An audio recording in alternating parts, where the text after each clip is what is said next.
Dear Ms. Edna Hillman, dear Ms. Colette Vogeler, dear Mr. Richard Ryder, dear Mr. Dieter Birnbacher, dear Mr. Bernd Ladwig, dear members of the Association for the Promotion of the Peter-Singer-Preis for Strategies to Reduce the Suffering of Animals, dear guests. After having had our 6th award ceremony in which Ms. Maneka Gandhi was honored some hours ago, I, Udo Neusel, again welcome you cordially in the name of my father, Walter Neusel. Again, I'm looking forward to the contributions of the speakers already mentioned, and on top the contributions of Ms. Marianne Thieme and Mr. Peter Singer, who are not able to participate live tonight, but who sent their speeches in advance. Now I would like to hand over to Ms. Edna Hillman, who will present and moderate the 7th award ceremony for Mr. Richard Ryder. So I ask you, dear Edna Hillman, to start your moderation. Of course, also here, I wish all of you an informative and pleasant event. Thank you very much. Thank you very much, Mr. Neusel. Thank you for asking me to be the chairperson for this afternoon today, which of course is a great honor, specifically if we all remember who was talking to us this morning. So this morning, Peter Singer himself was the chairman, and now I have the honor to be the chairwoman, which of course makes me a little bit nervous, but I do my very best to guide you through this afternoon, where we will listen to some interesting speeches from many different experts in the fields of animal ethics, policy, and philosophy. And very shortly, who I am, as you know, as Mr. Neusel told you, my name is Edna Hillman. I'm from the Humboldt University at Berlin, and my field is ethology, which is a, let's say, professional term for animal biology, for behavioral biology. And I also work in the field of animal husbandry. So I do have lots of experience, I think, in animal welfare, but more from the natural science perspective, rather than politics or ethics. So I'm looking forward to all the talks and presentations that are about to come. The first speaker of this afternoon is Professor Dieter Birnbacher from the University of Düsseldorf. Professor Birnbacher is a philosopher and an expert in bioethics, and his expertise is very obvious in him being member of many important societies with an ethical focus.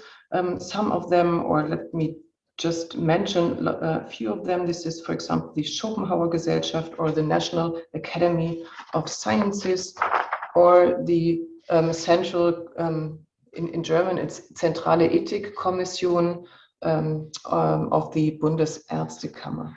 And Professor Birnbacher will talk to us about speciesism, a re-evaluation.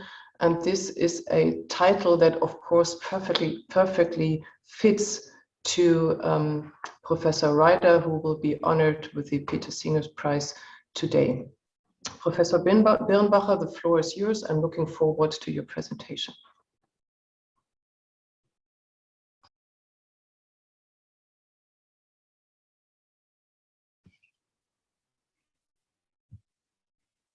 Yeah, thank you very much, Mrs. President, for this introduction. I just make sure whether you can see my presentation. That should be in my presentation.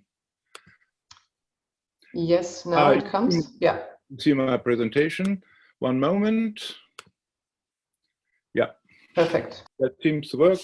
My title is The Variety of Species Arguments. Let me first say that I'm very thankful for having the opportunity to speak at this impressive event.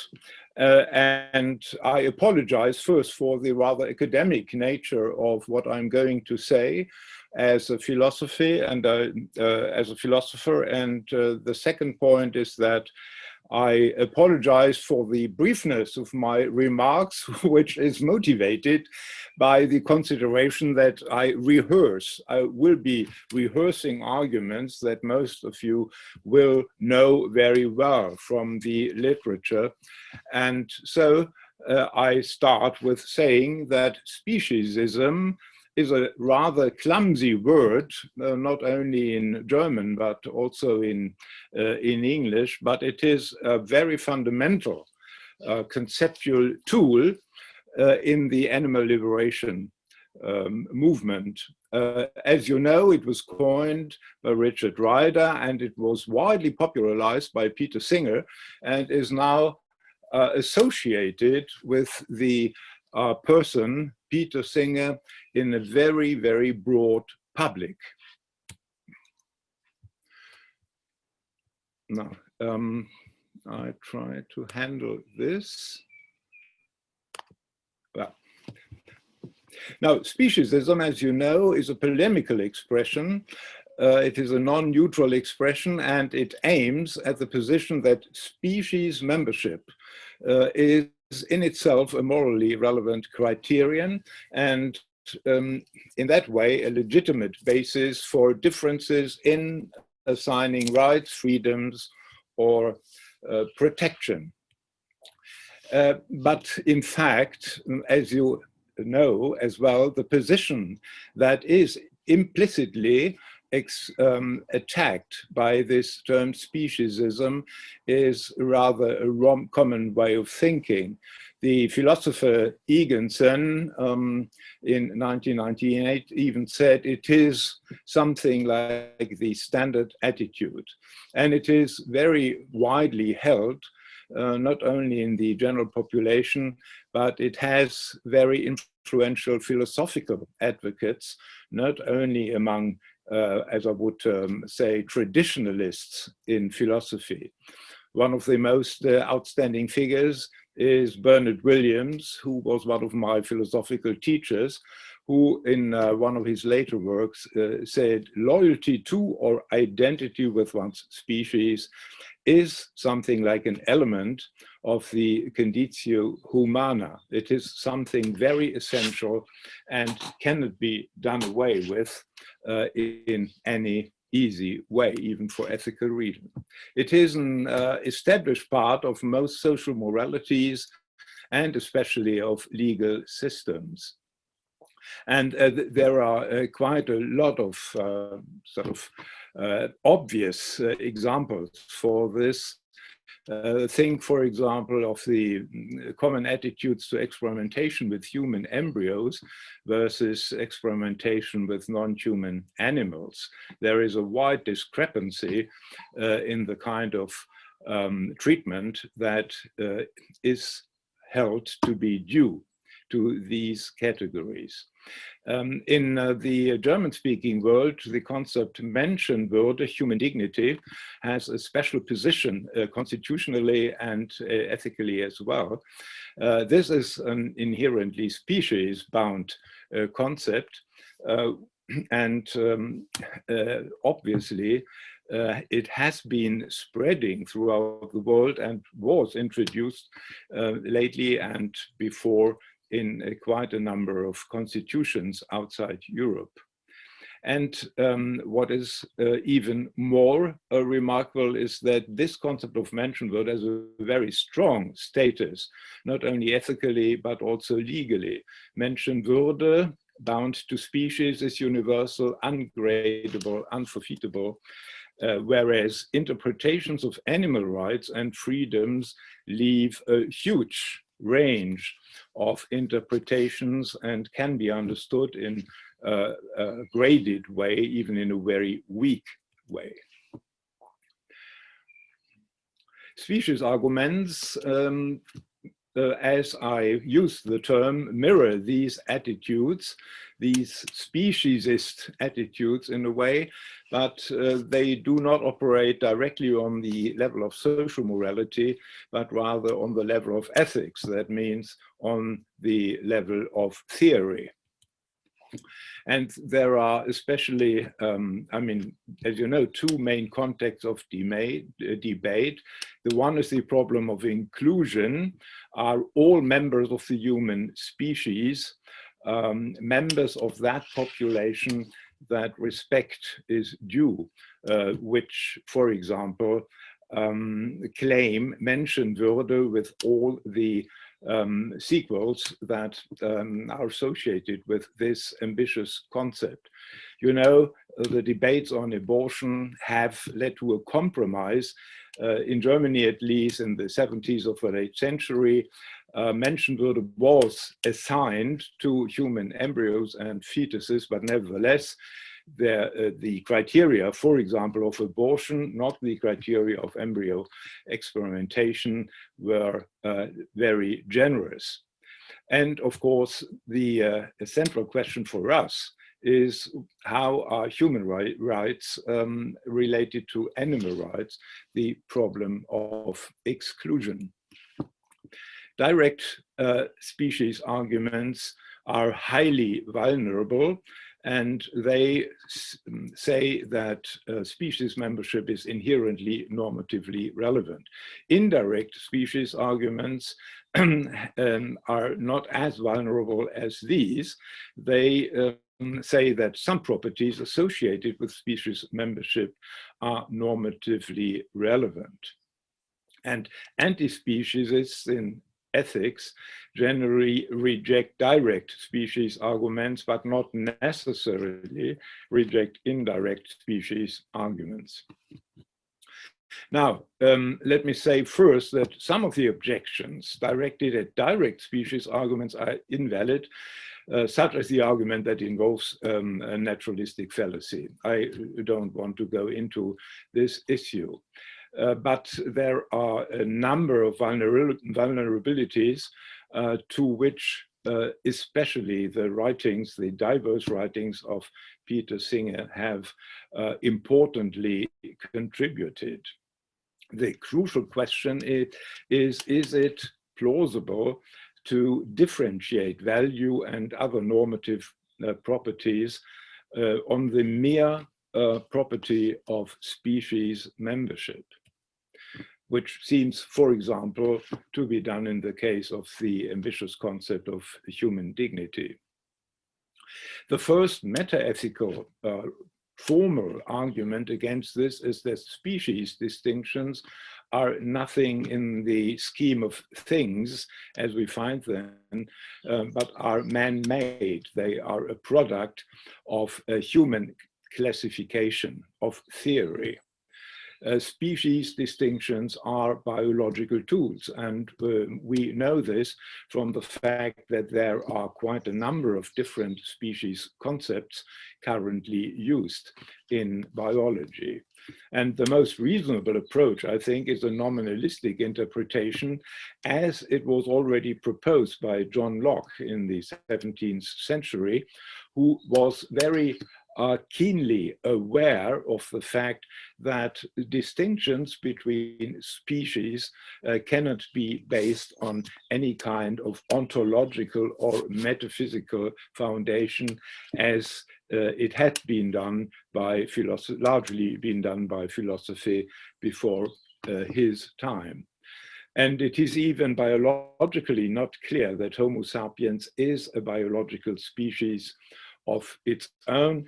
Think of the fact that there seems to be no species barrier, that hybrids of man and chimpanzee seem biologically possible, that hybrids are possible, that there is no inviolable species barrier from the side of reproduction. And of course, one of the more, or a number of more or less traditionalist arguments for the legitimacy of species distinctions in ethics and law are based on metaphysical constructions, which have largely lost their credit in the progress of late Enlightenment, as I would say.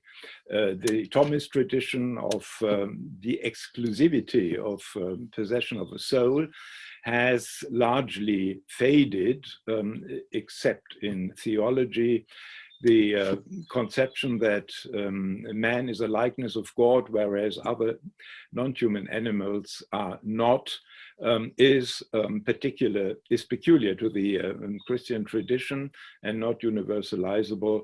And also what, especially in Germany, is often heard as an argument that man has a unique position in the whole of nature by his practical reason, or by what Kant called intelligible self, something transcendent, that is no longer held by a majority of philosophers. And in general, if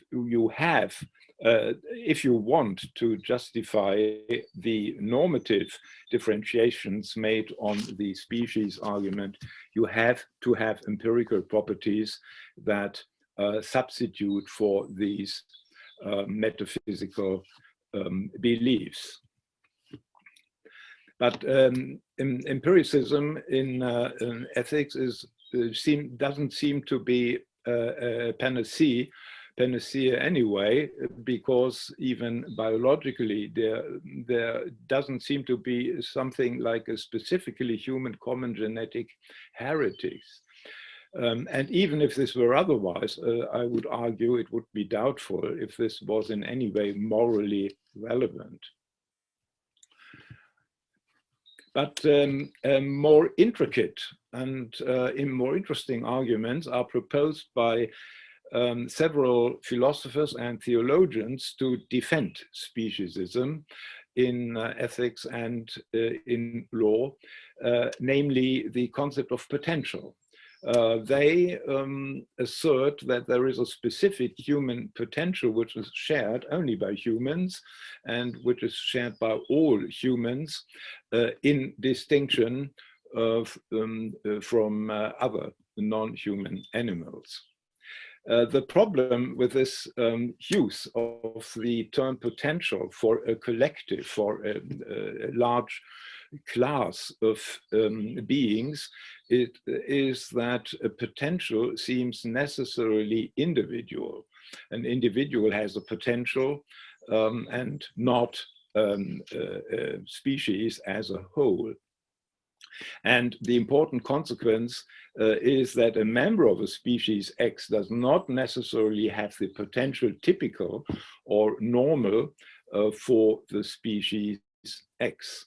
Some members usually have a potential that is much higher or much lower than the typical potential of other species members. And this holds for humans as it holds for members of other non-human species. Nevertheless, the argument that the potential is identical in the members of the whole species was used famously and misleadingly by the Bundesverfassungsgericht, the German Constitutional Court, in the context of abortion, in which it said, I hinted at that already, it said that even embryos and fetuses are bearers of Menschenwürde and therefore of very fundamental rights, in fact, of rights characteristics of full-blown persons. So that, and the reasoning behind it, explicitly made by the law court, was that in human sein, in the menschliche Sein, in the human being, in the kind of being humans are, there are certain potential capabilities that are perfectly sufficient to serve as a basis for human dignity. And this seems to imply that all the members of the human species have Menschenwürde, and even non-viable human embryos, if this is fully spelled out. The concept of potential then is applied to the species as such, irrespectively of individual potential. Another avenue to speciesism is by the phenotype. The phenotype of the humans is said to be something so specific that it not only motivates certain moral reactions, which is undoubtedly the case psychologically, but that it can serve as a reliable basis for the species differentiation. This was famously maintained by the German idealist philosopher Fichte at the end of the 18th century.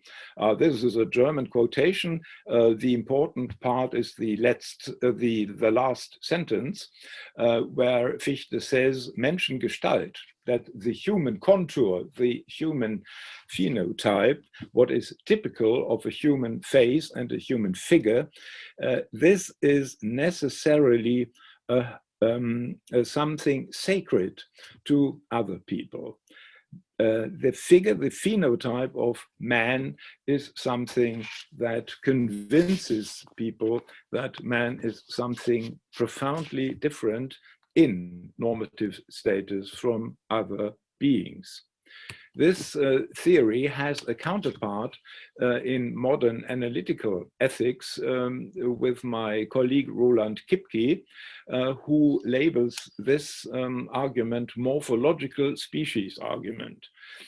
This philosopher argues that the basis of the special respect which is due to members of the human species is nothing in their metaphysical essence, but is their specifically human phenotype, their outer appearance. Therefore, the embryo should be respected, that is the conclusion Kipke draws, in the same way as the born child, as soon as it assumes specifically human traits, which is rather early in the gestation of the embryo. But this is not the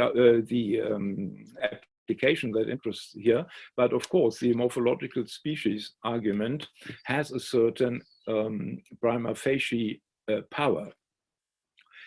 But if valid, it explains, I think, why we should treat morphologically specific humans in the same way as other humans. It cannot explain, however, why we should treat humans differently from other species from the start. Perhaps we should include in our treatment of other, the members of other species, exemplars, members, which are morphologically similar to them. A very problematic argument is the argument of universal consent in this context, which is sometimes brought forward. But this argument is doubtful, I think, for its empirical premises. For the human equality was not recognized at all times by all people.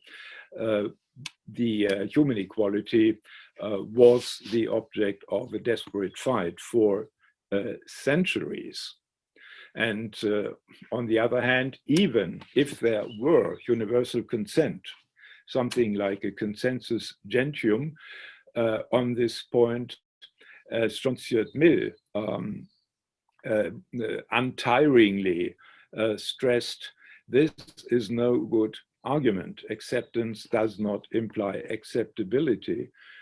For centuries, class distinctions were doubtlessly accepted without justifying the corresponding differentiations in freedoms and rights. The indirect species arguments are a bit more tricky because they depend on a near correlation, not necessarily a perfect correlation, of species membership with intrinsically valuable properties. And what is most quoted in this connection are specific capacities, such as cognitive capacities, such as self-consciousness, rationality, the ability to make plans for detailed plans for the future, moral capacity such as self-control, taking responsibility or moral self-assessment, a very ambitious property, or something like autonomy or liberty of freedom of will. The problem with this approach, I think, is it can be doubted whether these capacities and even the potential to acquire these capacities typical of the human species are universally instantiated.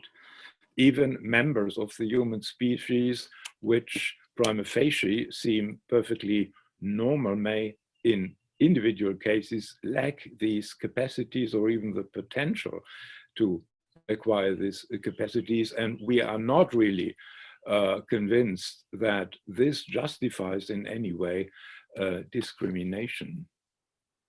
These capacities have the problem, are confronted with the problem that they are positive achievement capacities, and it seems to be rather problematic whether the possession of a certain capacity as such is a sufficient reason to be ascribed special rights, independently of the needs and wants of the respective being. A capacity in itself doesn't seem to function as a proper reason for rights. You can have the capacity of a very special nature, such as playing the piano or the talent to do that, but as a justification of a certain right to have the freedom to exercise this, that would be very weak. A much stronger reason would be your wish or your urgent need to want to do it. What seems more relevant to normative status is negative capacities, i.e. vulnerabilities and liabilities, passive capacities, as it were. And I'm referring in this context to Schopenhauer, who saw the crucial ground for according animals better, higher status than was generally recognized in his time, was the possession to suffer, the possession of being vitally made to suffer by humans and by others. A certain justification for indirect species arguments might be drawn from certain capacities or certain liabilities, passive capacities that might be more pronounced in humans, or typically more pronounced in humans than in non-human species. I can think of two. I'm not sure whether these are really confirmed by what we know about humans and animals. The first seems to be the liability to suffer is possibly stronger in man than in other animals. This is a very controversial thesis, but it has at first sight a certain plausibility. And the second is the ability to empathize seems more highly evolved in man than in other animals.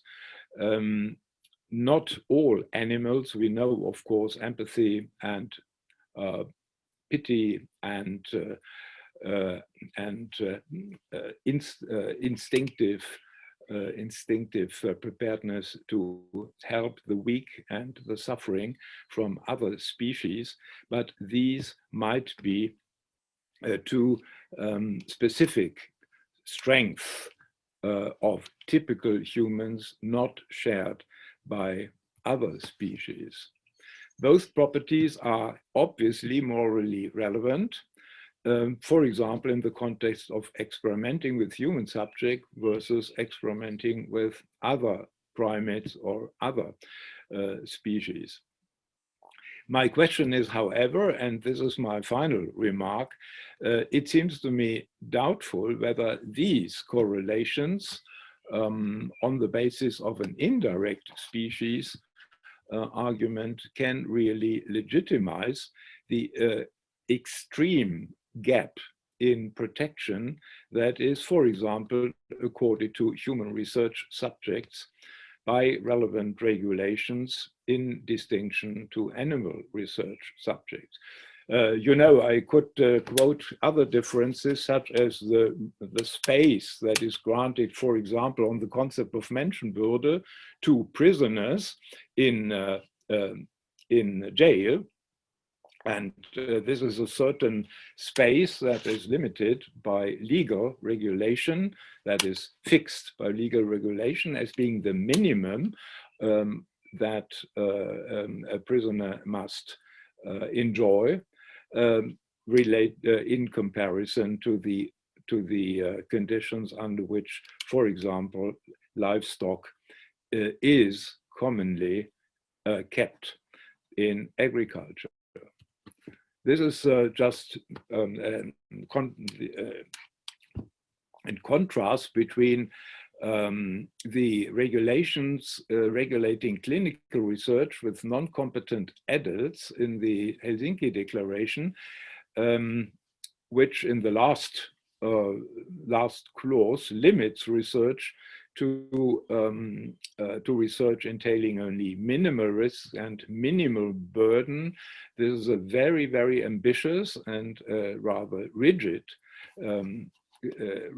norm that limits experimentation with non-competent human adults very strictly, and compare this with the German animal protection law, as this is again in German, which shows how much leeway is left by regulation to animal research, to animal experimentation research, which is permitted even if there are long-drawn or repeating severe pain or suffering, and these are legitimate not only by central or by crucial needs or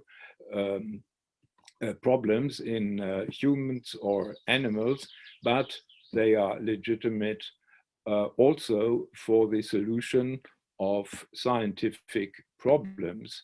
And this is a very, very far-reaching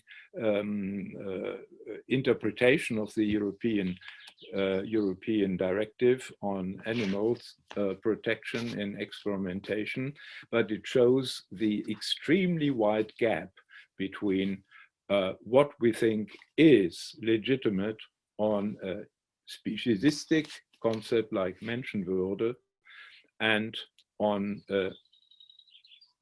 the counterpart, the speciesistic devaluation of animal suffering, especially for human purposes. Thank you very much for your attention. Thank you very much, Professor Birnbacher. Those who can join our Zoom meeting, they saw the applause we all gave to you. This is something actually does not work in Zoom. Almost everything now works, but giving applause does not. So thank you very much for your presentation. I would love to continue the discussion with you regarding needs and wants in ethology. We're talking about what animals like to, and what we can offer them, and also the animal experimentation issue is so important and so interesting. So if we were here in real life, I would love to continue the discussion, maybe this evening with a glass of beer or so. But maybe it will come. So let's continue to our next speaker, who is Professor Bernd Ladwig from Berlin too. Also two means like I am Berlin, and Professor Ladwig is in Berlin too, at the Otto Suhr Institute of Political Science in Berlin, which is quite closely related to the Freie Universität Berlin. And actually, I did not have the opportunity to meet Professor Ladwig in real life yet, unfortunately. But when I was preparing my winter semester lecture, which has to be or had to be given digitally, so via Zoom, totally, I looked for contributions of people for my lecture on biology of animals in agricultural science, and I found an interview that Professor Ladwig gave in the TV show Titelthesen Temperamente. Some people probably know this TV show, where he was talking about animal ethics, and I really liked this interview, and so I used it to show it to my students in the lecture. And the interview actually was recorded at the, so if I recognize this correctly, at the Domäne Dahlem, which is kind of a agricultural museum, so to say, in the southwestern part of Berlin. And the Domäne Dahlem is very close to the place where we keep our animals from the Humboldt University. For example, these goats you can see here in my background, they are in Dahlem too. So I somehow like felt close to this interview, also in not only with regard to the content, but also with regard to the place. So unfortunately, I had no opportunity to meet Professor Ladwig in person yet, but I hope working in such a close distance will allow a meeting in real life at some day. Professor Ladwig, I'm looking forward to your presentation, and the floor is yours. Thank you. Thank you very much, Edna Hillman, for this kind introduction. Can you hear me? Okay, that's great. So, unfortunately, I also have to give you some considerations that are highly philosophical, and in a way it might make it easier for you to follow because you've already listened to Dieter Birnbacher, and there is an obvious overlap with regards to certain questions and also certain results. It would have been great for me if I could, among others, discuss with Dieter Birnbacher about the thesis. This is not possible here, but I'm very pleased that I can have this short lecture to honor Richard Ryder, who is, of course, a very important figure in the entire intellectual and practical movement aiming at animal rights or the protection of animal welfare. And especially because he was among the first, at least in the 20th century, to make us aware of a particularly forceful discriminatory practice and its underlying point of view. And as you all know, he coined it with the term speciesism. And as Peter Singer in his book Animal Liberation noted, this term is not particularly elegant. But nevertheless, it was highly influential in our movement because it draws an analogy to other forms of an unjust or prejudicial treatment of different categories of individuals, such as sexism or racism. And this, I think, is a condition of its relative success, at least in the philosophical debate in literature. So what is speciesism? What is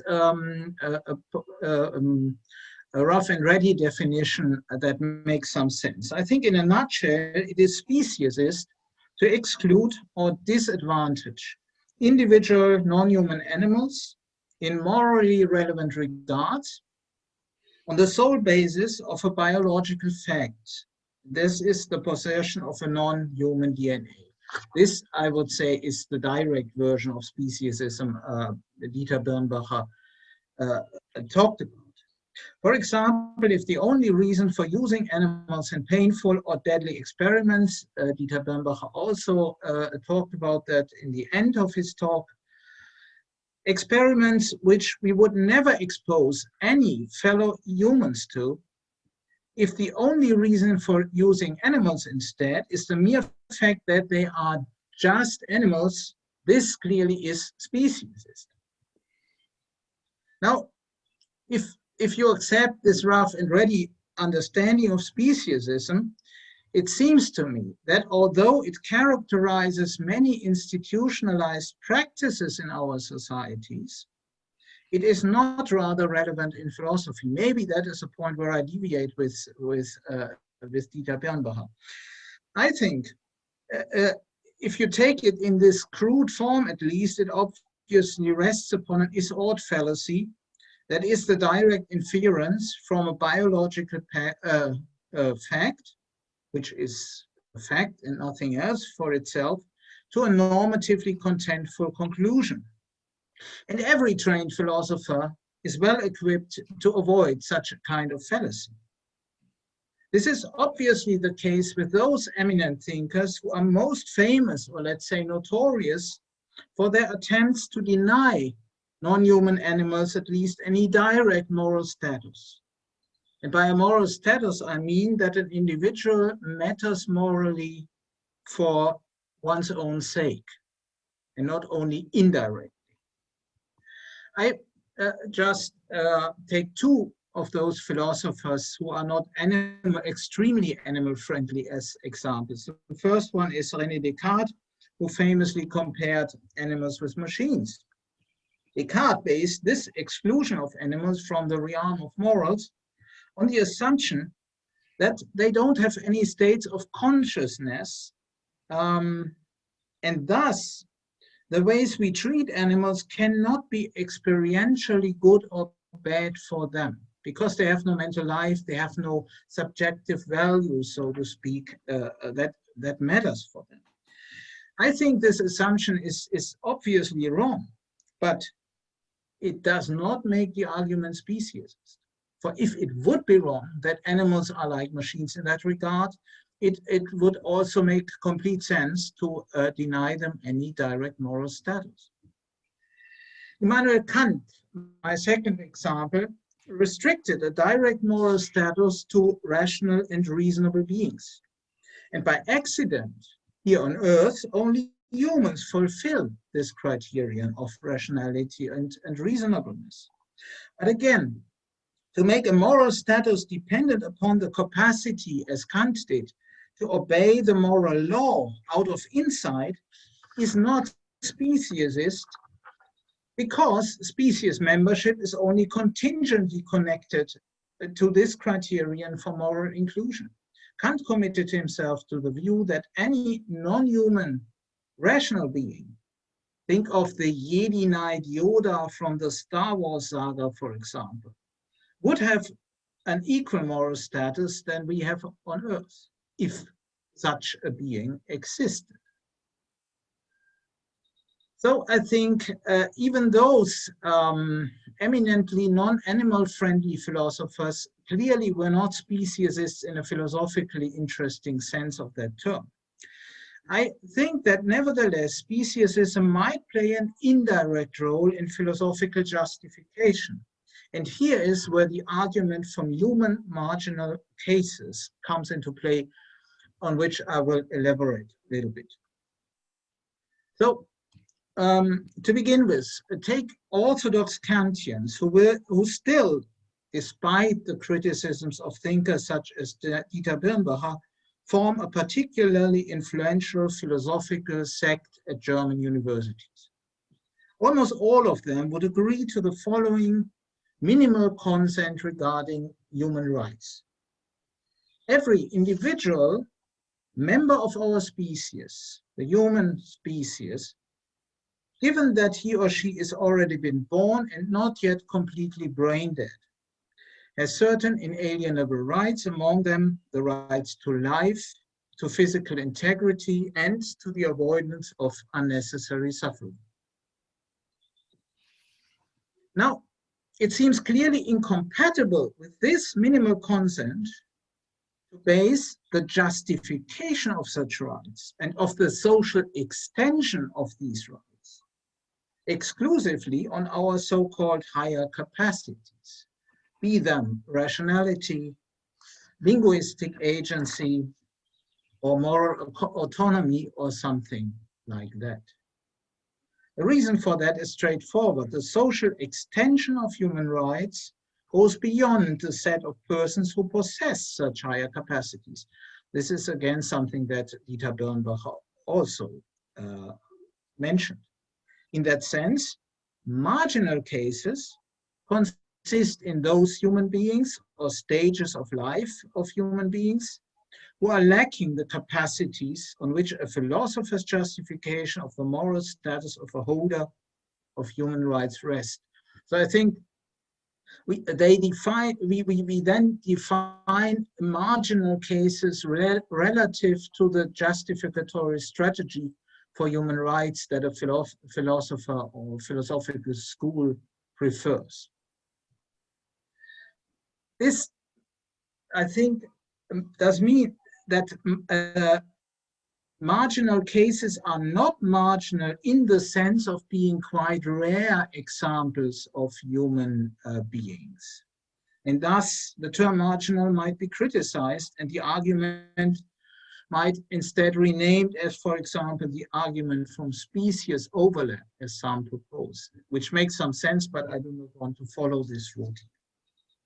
Instead, I want to look at two options that a philosopher has when confronted with this argument, that to refer exclusively on so-called higher capacities of human persons does not give us the social extension of human rights. One option would be that the philosopher includes also the so-called human marginal cases into the community of human rights bearers, of genuine bearers of human rights, on the basis of a broader criterion, such as sentience, which then serves as the new sufficient condition, not necessarily the necessary, but the sufficient condition for the respective moral status of a genuine holder of human rights. So sentience, and not the possession of, or even the potential of acquiring those higher capacities, then would work as sufficient. The other option our philosopher has is to hold on to the criterion of higher capacities, autonomy, rationality, or what have you, and consequently to exclude not only any other animals, but also the human marginal cases from that moral status. And of course, then one might argue that this the consequences of this would be repugnant. That is not an argument by itself, but as I already said, I think most of, for example, the Orthodox Kantians in Germany would want to include all humans, not only the human persons in a qualified sense of that word. If one chooses this first alternative and takes sentience, or the possession of interests that are based upon sentience, as sufficient, then as a matter of consistency, one has to include also many other animals, for sentience is not an exclusively human property. So that is, I think, is in a first approximation what the argument from marginal human cases says. Now it seems to be speciesist if one explicitly holds onto a criterion, namely higher capacities, that excludes any other animals, yet implicitly assumes that every individual human being, regardless of his or her abilities, is included into the community of genuine holders of human rights. That, I think, would be an ad hoc move that we could call philosophical speciesism. What I want to do in the following now is firstly to find a particularly strong version of the argument from human marginal cases that is not subject to well-known objections to that argument, and I will just mention them briefly. And in a second step, I want to show that even in its least vulnerable form, the argument from human marginal cases is not necessary if we want to criticize speciesism in philosophy and practice. Although I think that the argument, properly stated, is not invalid. It's not a philosophical critique that I intend here. The argument from marginal cases poses political problems that make it reasonable to look for an alternative. Thus, my criticism of the argument will be pragmatic, not principled. So what are objections, maybe well-known objections to this argument of marginal cases, and what can a defender of this argument reasonably say in response? The first objection would be that the argument takes only so-called intrinsic properties of individuals, such as needs and capacities, into account. So the argument looks only at the individual and asks whether this individual incorporates certain properties, and it makes the status of this individual totally dependent only on these inherent or intrinsic capacities, as one technically says. As a possible response, one could say that you could extend the argument from human marginal cases to include also so-called extrinsic properties. An extrinsic property, for example, is that a being, a particular individual, is in a particular relationship, maybe of love or of care, with others who are genuine holders of human rights. So, for example, if you are severely mentally handicapped, but your parents are not, and you are in a loving relationship to them, then you could say that this is also a property of yours, but an intrinsic property that should matter if we want to determine your moral status. Now, I personally would say it is wrong to base or to justify the very possession of a particular moral status on extrinsic properties. But even apart from that, even if we would say that not only intrinsic properties such as intellectual capacities, but also extrinsic properties such as being in particular kinds of caring or loving relationships matter, the argument still leaves some so-called marginal cases, because it is easily imaginable, unfortunately, that there are some individuals that are neither endowed with higher capacities, nor are they in the relevant relations of love, care, or the like. Think about some mentally handicapped people in the Third Reich. That is at least imaginable. And so the argument from marginal cases does not depend upon the concentration solely on intrinsic properties. A second objection I think is interesting. It's formulated by Christine Korsgaard in her recent book, Fellow Creatures. And basically, Korsgaard here argues that the argument from human marginal cases assigns moral status wrongfully not to individuals, but to stages of life, such as infancy. So an infant, because an infant, a very young child, does not have developed all the capacities of a rational being, seems to have a different moral status from a normal infant. And maybe also people in senile dementia at the end of their lives might then be in a different status from their earlier stages, and so on and so forth. And Korsgaard's argument is that this is wrong. We should assign moral status to individuals with regard to their entire lives and not to particular pieces, stages also, or conditions which characterize certain stages of their lives. To put it a bit more technical, one can understand Korsgaard as saying that the entire life of typical members of a species, say human beings, is structured by generic properties that typical members of that species have, being rational, for example, and these generic properties characterize the species. So rationality, for example, is something that we should attribute to an individual insofar as it is leading, he or she is leading a truly human life.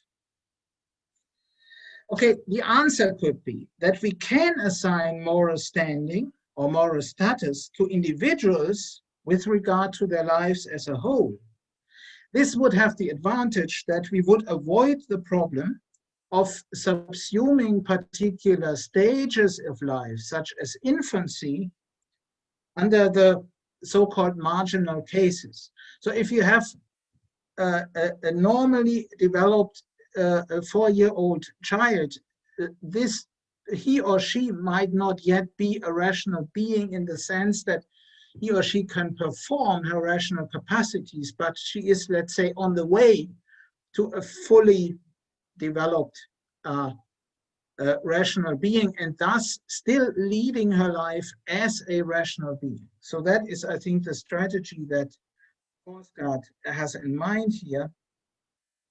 And this would allow us to say, well, normally developed infants, even at very early stages, are not marginal cases.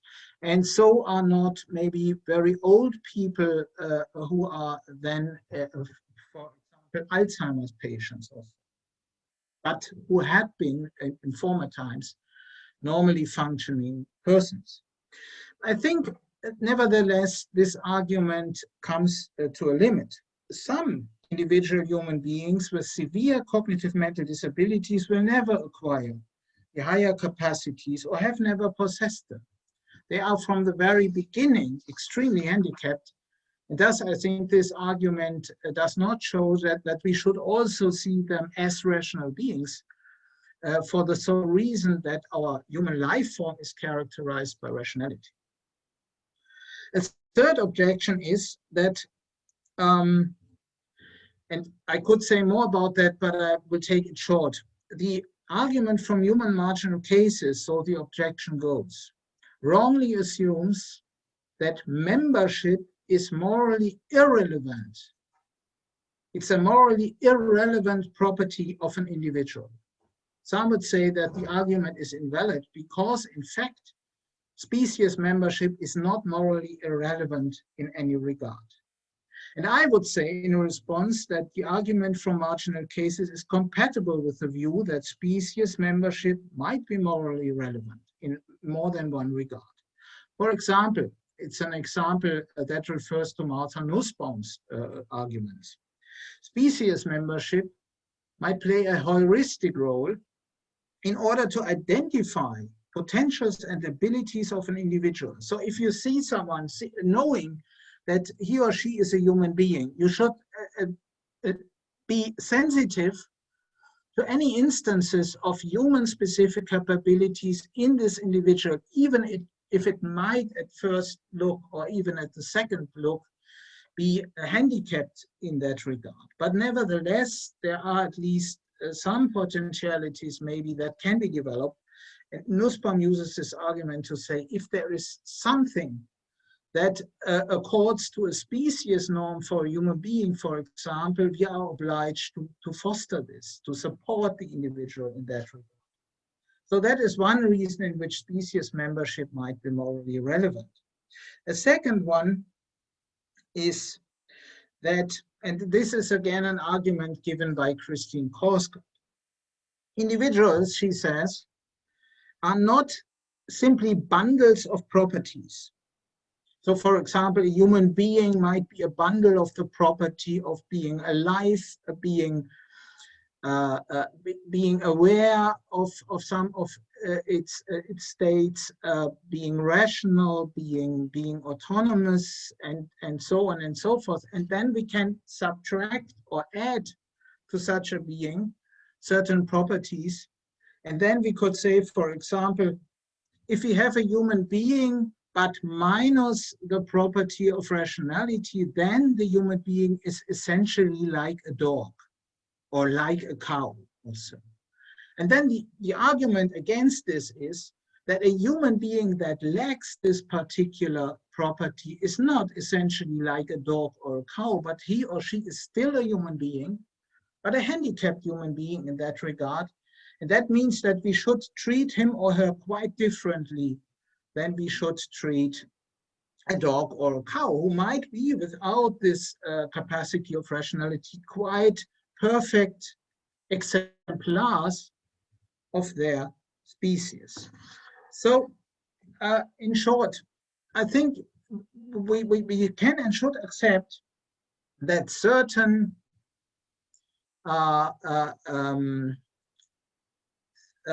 features of an individual that at least are closely related to species membership matter morally. In that sense, species membership is not a morally irrelevant feature of an individual.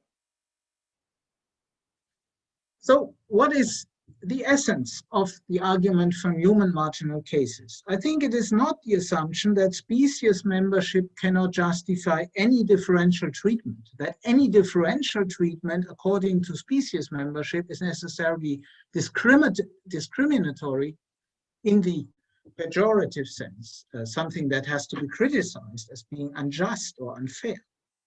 Insofar as morally relevant differences, such as particular needs and capacities or interests, arise from species membership, we should take them into account. Similarly, it is not necessarily sexist to treat women, for example, in sports, differently with regard to capacities such as to menstruate. Maybe in certain contexts, this is a relevant difference, and it's clearly related to their sex, but this does not make this kind of consideration sexist. I think the true essence of the argument from human marginal cases is the following. Species membership per se provides us with no justification for ascribing higher or lower moral statuses to particular individuals. So if you need a justification for ascribing a higher or lower status, or any status at all, to an individual, then you should not refer to species membership, but to other morally relevant features.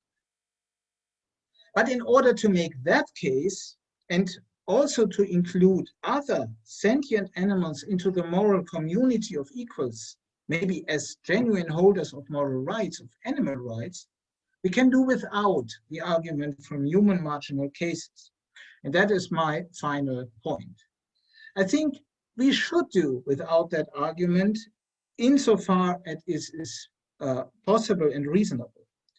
Because, and that is a political point as indicated, it might seem humiliating if we justify the claim for an inclusion of animals with reference to those fellow humans in particular who lack the higher capacities that characterize us as rational beings.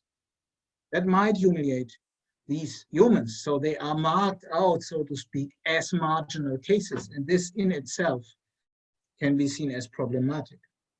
Additionally, the argument from human marginal cases can take a hypothetical form. It can take the form that if we want to include all human beings, then it would be inconsistent if we would not also include animals that are like them in the relevant regards. But we could also take the conclusion that we should exclude the marginal humans from the moral community of equals. The argument from human marginal cases allows for this conclusion as well. And if we want to avoid that, we should look for another argument, just to indicate how an alternative might look like. I think we do not have to look exclusively at particular members of our community that lack so-called higher capacities.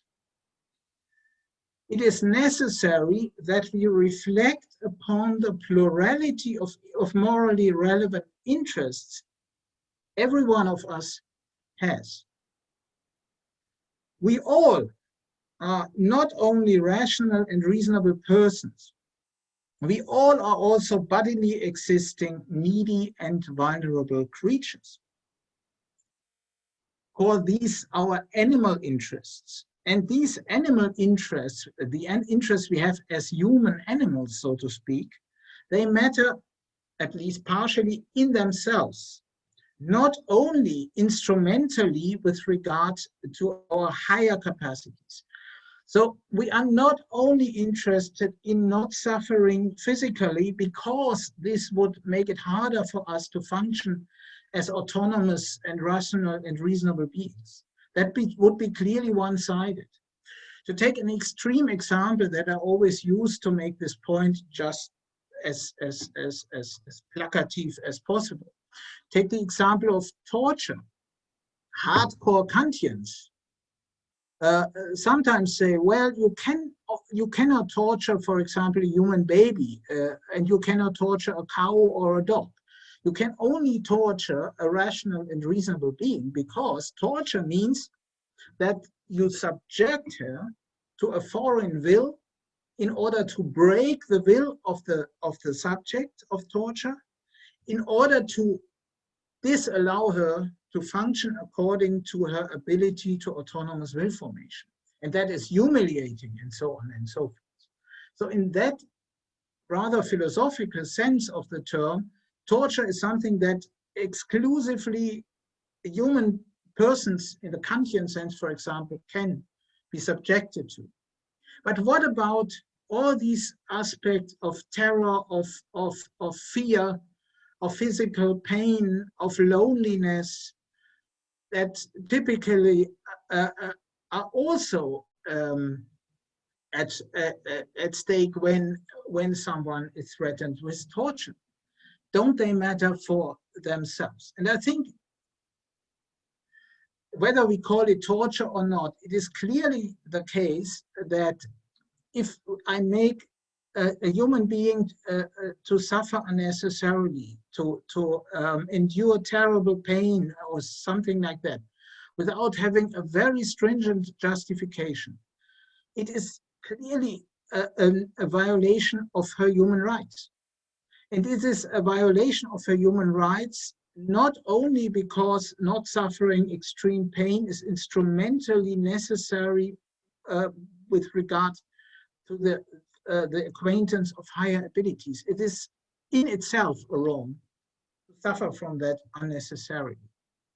And that argument, I think, builds a bridge across the species barrier, so to speak, because there are many regards then, when we reflect upon this irreducible plurality of our interests as human animals, that bring us in close contact to other non-human animals. They too suffer in similar or relatively similar ways. And I think morality then demands to treat like cases alike, and that means insofar as another animal, non-human animal, is like us in a certain regard that we should take morally serious in and by itself, then in that regard, we should include that animal into the moral community of equals. And according to my approach, that would mean that we should grant this animal also inalienable moral rights, such as the right to life, the right not to suffer unnecessarily, or the right to certain basic freedoms of movement and of agency. Thank you very much. Thank you very much, Mr. Ladwig. Again, in Zoom, we can see the applause, and we just think of all the applause that comes here via YouTube. Thank you for guiding us through this very, very complex contents. And I think we were all trying to follow your arguments. And again, it would be interesting to discuss these issues further. Let me continue to our next speaker. And when you were like just talking your last words, it came into my mind that animal dignity is part of the Swiss animal welfare legislation. And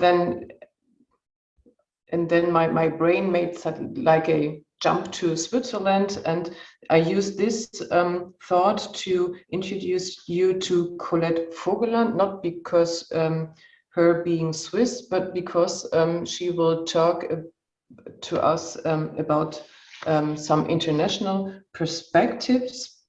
Colette Vogler comes from the TU Braunschweig, from the Institute of Comparative Politics and Public Policy at the TU Braunschweig. And Colette Vogler brings a quite, as I saw this in her CV, she brings quite an international background because she used to live in several South American countries, and she she worked in China, and she continued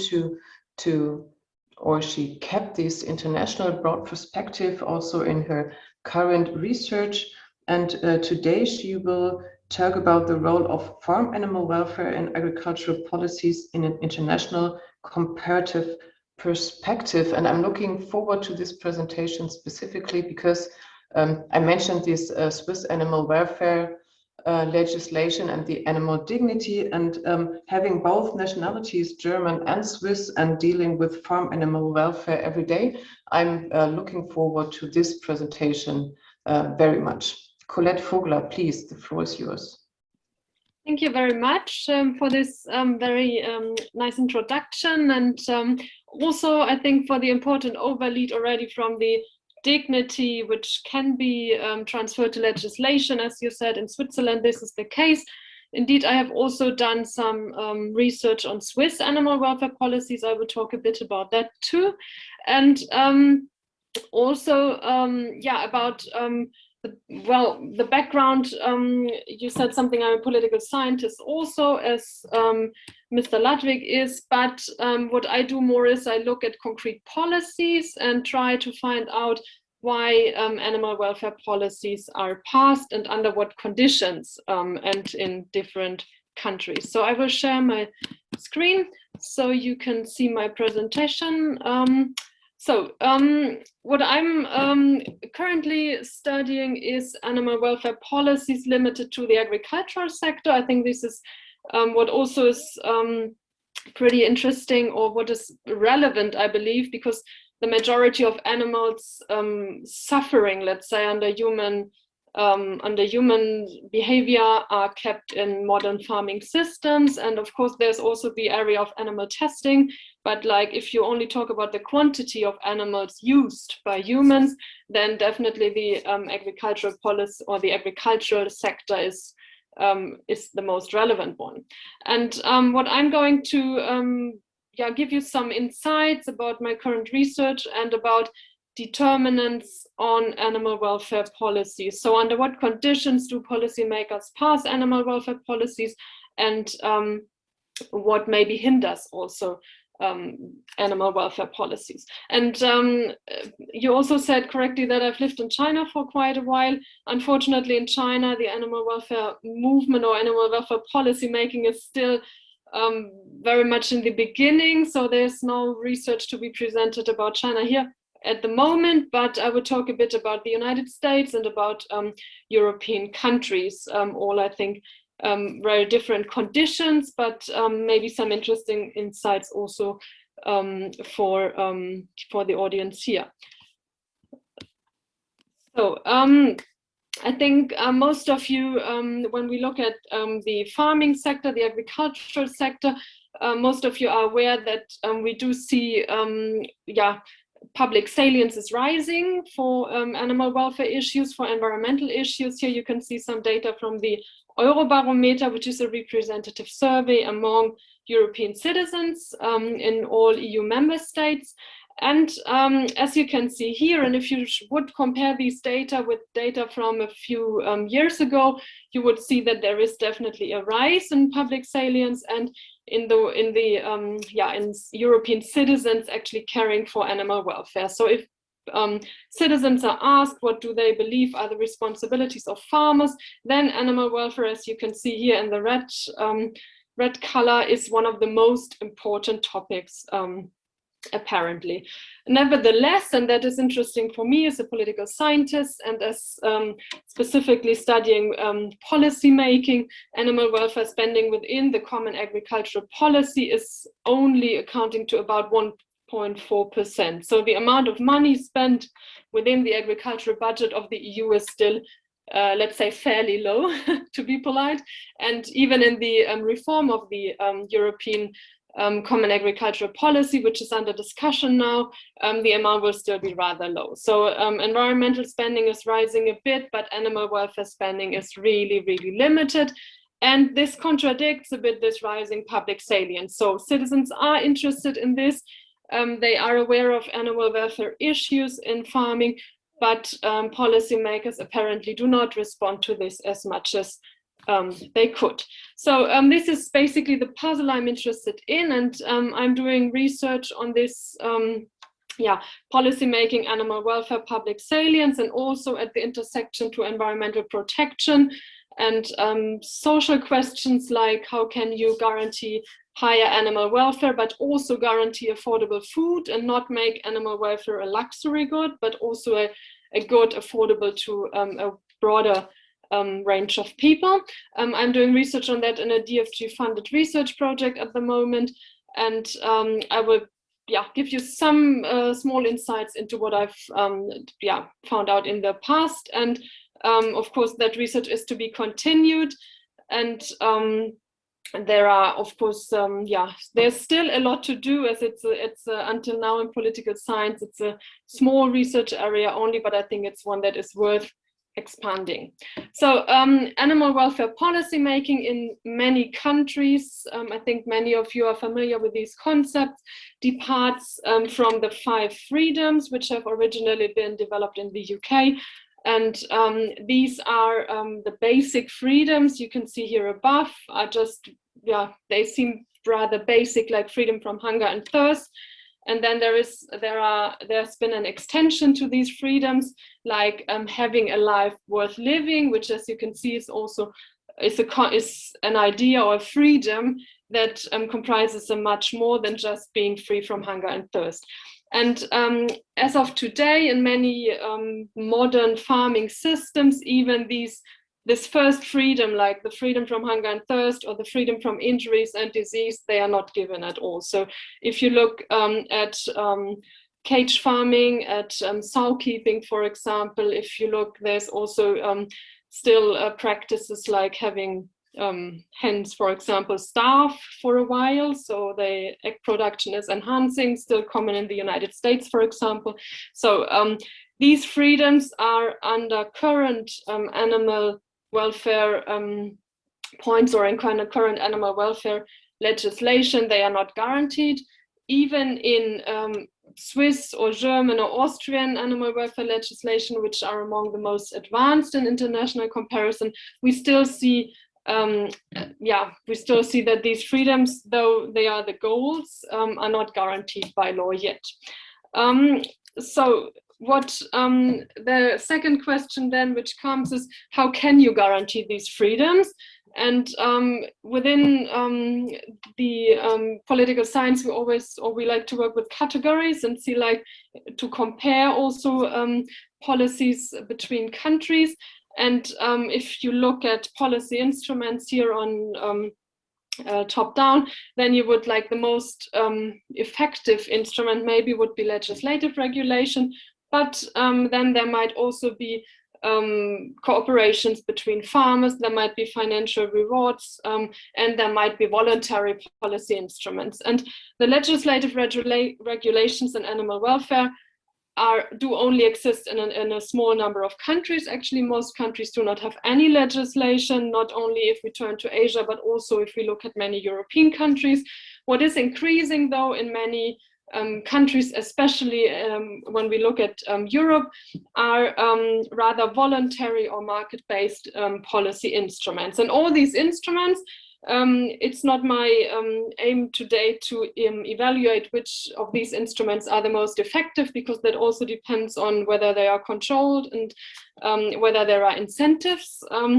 But all of these policy instruments might be used to improve animal welfare and to maybe reach several of those freedoms. And what we see, a point that also other researchers have shown, that in many countries, though we do not even have legislation, or even in countries where we already have legislations, there seems to be a trend that we move to more market-based policy instruments. So, for example, in Germany, we do have a lot of discussions regarding animal welfare labels, also in cooperation with the state.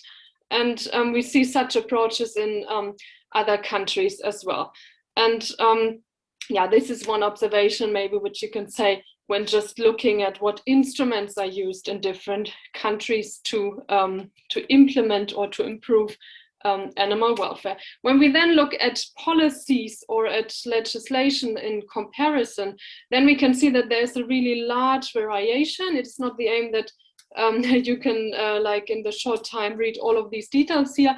But I think the message of this chart is that there is animal welfare policies are really regulated in lots of detail between countries.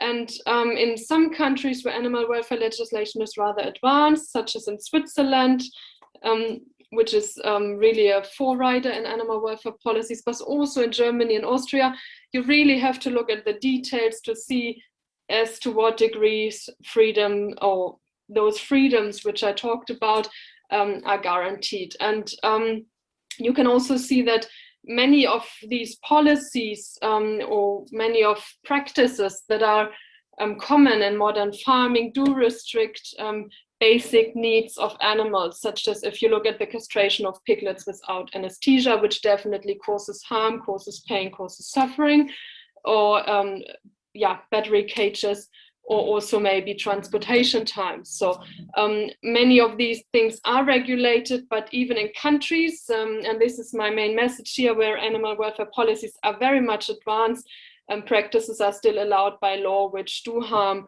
these 5 basic freedoms. So looking at the United States, I think, which is also very, very interesting given the large market and the really large livestock sector, we find that there is no federal legislation at all, with the restriction that there are transportation and slaughter laws, but they exempt all poultry species, and poultry species make up about 90% of all farmed animals in the US. So at the federal level, we do not find any legislation here. And an interesting thing, though, which I studied in more detail, is that we do find legislation in several states now in the United States. And the thing which is interesting for me now is under what conditions do animal welfare policies and is legislation actually passed?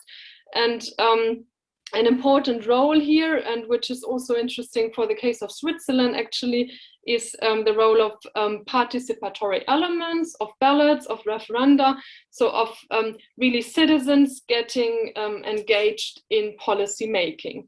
And this is also something we can see in Germany now, so people are getting more involved in policy making, and especially in the area of environmental policy making.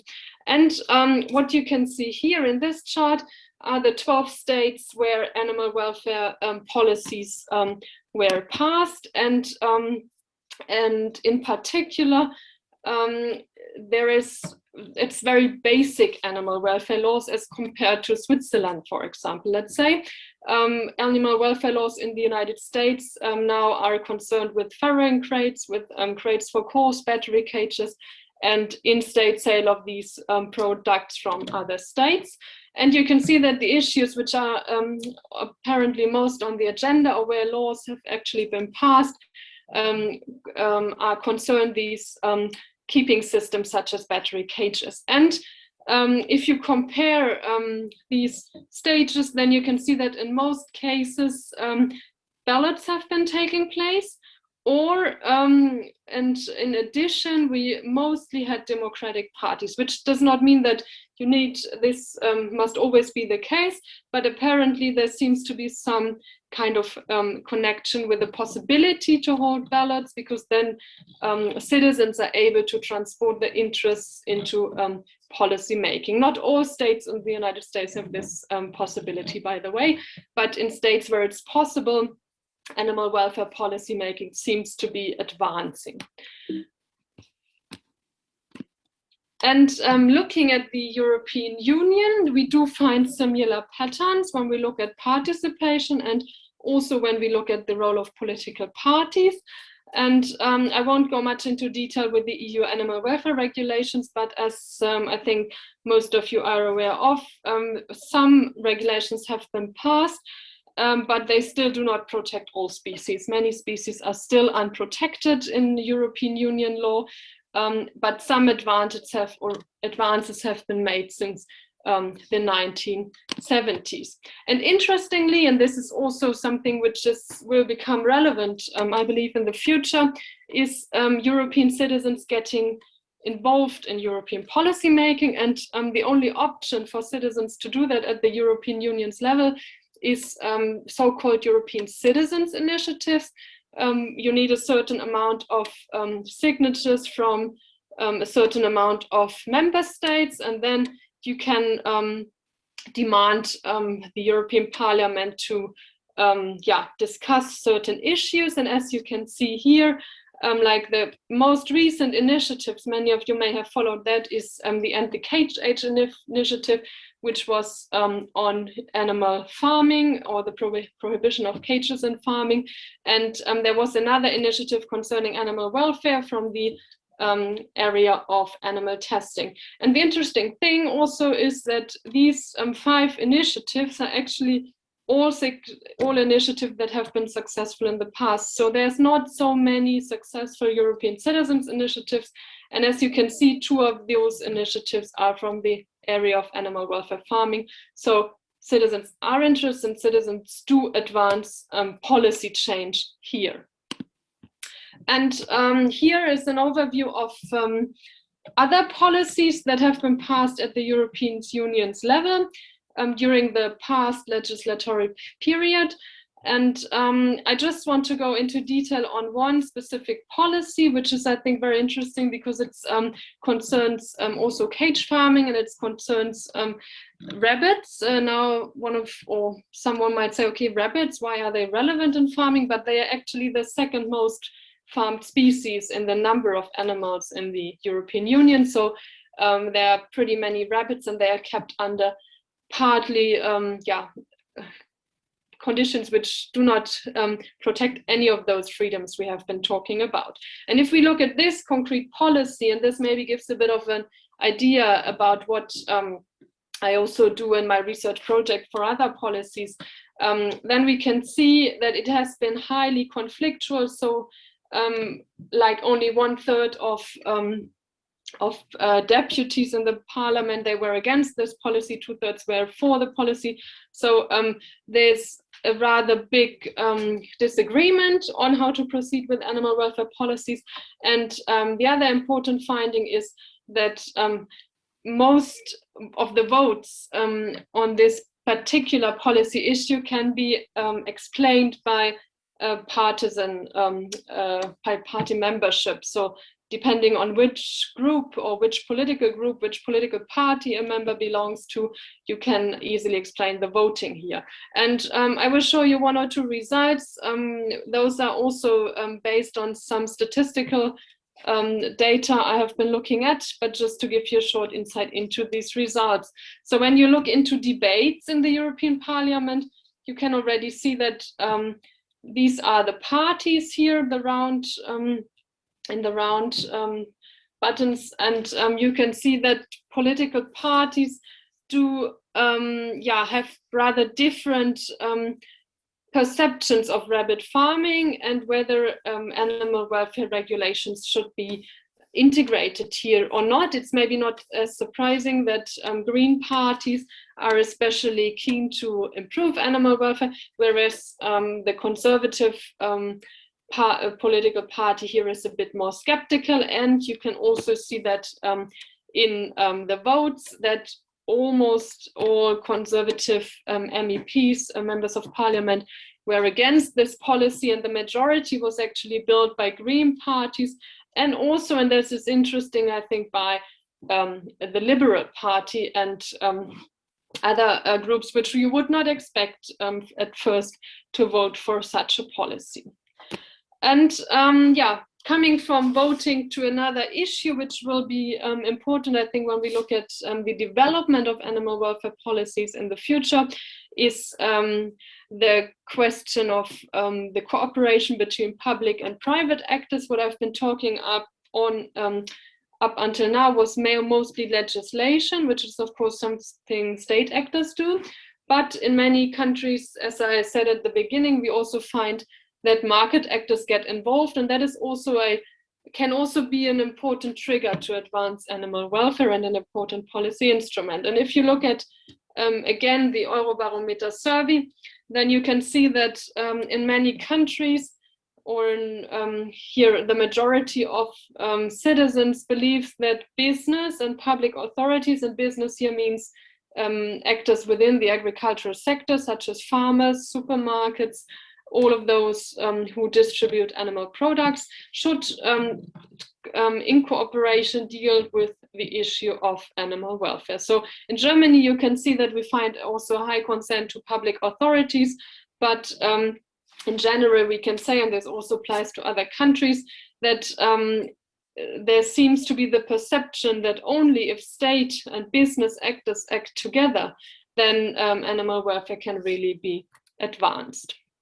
And here you find a study by colleagues, not my data here, where you can see that these animal welfare labels by only private actors are increasing, also in Southern and Eastern European countries, and I think most of you have followed that in Germany. That is the case in the UK. We have lots of private animal welfare labels, and in Switzerland, and those have also helped to change many, or that change the conditions under which many animals live in those countries.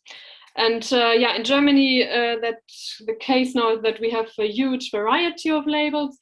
And this also brings me to the criticism or the critique you can have on these private animal welfare labels in case they are only private. And then the question is, how can state actors maybe help to reduce here the negative points? So I guess it's clear that private labels or private standards are much more flexible than passing legislation. Passing legislation may take several years. You have lots of pressure from different actors to maybe not change legislation or not to pass higher animal welfare standards.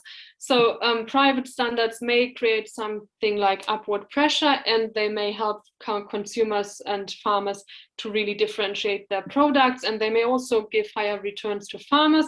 But on the other hand, if we only have these private things, then we have lots of disadvantages, such as insecurity, like if you really plan to change your farming systems or change from cage to other systems in animal keeping, you need some long-term security for your investment. And this is something the state can step in and maybe in cooperation with the private sector develop some kind of security in this regard.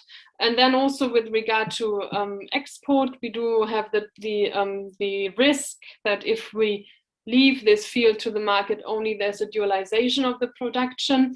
And a very important point, I think, which colleagues who deal with welfare criteria from a biological base, they do research on this, is that welfare criteria or consumer expectations about what makes an animal have higher welfare differ often from biological needs, maybe. So here's a risk that welfare criteria are based on consumer and not on animal needs. And of course, the last point, which also the state can step in, is the question of control and enforcement. So how or who guarantees that these private animal welfare standards or levels are actually kept? So the combination of private and state action here might help to reduce these negative points in a way. And then one almost last point I want to address is the question of nexus challenges, as we call it in policy analysis. So the question of in what way animal welfare policies are interdependent with other policies or other policy areas, in specific with environmental policy, as most of you are aware of, I guess, intensive animal farming, and especially if it's regionally concentrated, has many negative effects, or can have negative effects on environmental resources, such as the pollution of water and soil resources by manure, for example, the use of antibiotics and the spread to the environment. So if animal welfare standards are higher, or if we have other systems where animals are kept, if we have lower regional concentration of animals, less intensive farming systems, all things that may increase animal welfare, this may also help to solve some environmental challenges that go along with these questions. Also in Germany, but in the Netherlands, also in Denmark, we have huge pressure on water and soil resources, especially from intensive animal farming. And in many countries, such as, for example, now in the Netherlands, there is a big program to reduce the intensification, to pay off farmers to reduce their animals in order to reach environmental policy goals. So I think, and this is my last point, animal welfare policies have to be seen in connection with other policy areas, such as water policy, such as environmental policy, but also, and that was what I said in the beginning, with social policies, in order to not make animal products only a product or a luxury good for certain classes, but also respect the needs of different groups within society. So all these aspects must be integrated when thinking about animal welfare policies. And in the end, talking about nexus and different policy areas, I think we have to come to a more integrated policy making. If you think about like one policy area being animal welfare, one being agricultural policy, one being environmental policy, and one being social policy, maybe these need to go more hand in hand, which is up until now in most countries not the case, but we have rather isolated policy making. And only if we come to the point where these questions are thought in combination with each other, then also animal welfare policy making may be more sophisticated in the future and also more sustainable with regard to other policy areas.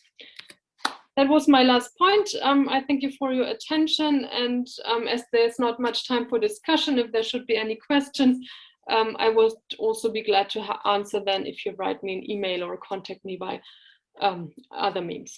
Thank you so much. Thank you, Mrs. Vogeler. Again, we have the applause here and a thumb up from Switzerland, and I pretty much agree on this. And let me use this opportunity to advertise these BTS and RAUS program from Switzerland, because they are very short, very easy. And if we could like implement these BTS and RAUS program, this would be something that would provide animal husbandry systems that really would improve the welfare situation in Germany quite a lot. So everyone can check this on the internet. They are can read them, just read them. Okay, coming from the like broad international or broad European perspective, we now want to focus on the Dutch perspective. And we stick to the topic of animal welfare policy. And our next speaker is Marianne Thieme from the Netherlands. And when I know this correctly, she can't be here in person today, but we will in an instant see her video presentation. Marianne Thieme used to be the party leader of the Dutch Party for the Animals until like 2 years ago.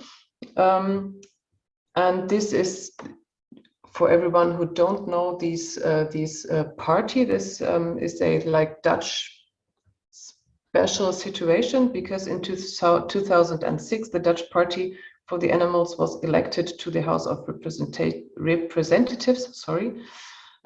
And the party now has 80 elected representatives at European, national, regional, or local level. So in the Netherlands, they really are a key player for animal welfare policy, which I also know from colleagues from the Netherlands.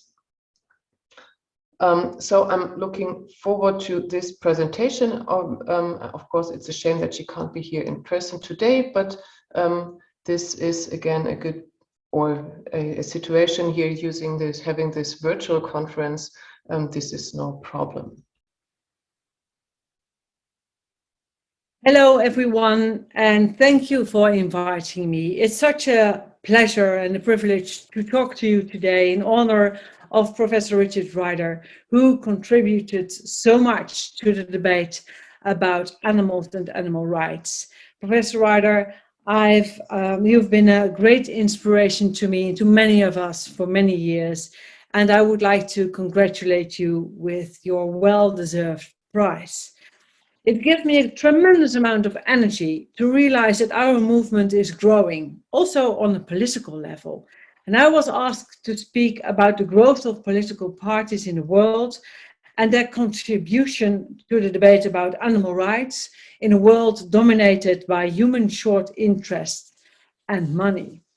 And in the next 25 minutes, I'm going to talk about political and strategic role of our party in the animal rights movement, and why this political approach stimulates not only the debate on animal rights, but is also a great opportunity to replace our human-centered way of thinking with an eco-centered way of thinking that will save the planet and all its inhabitants.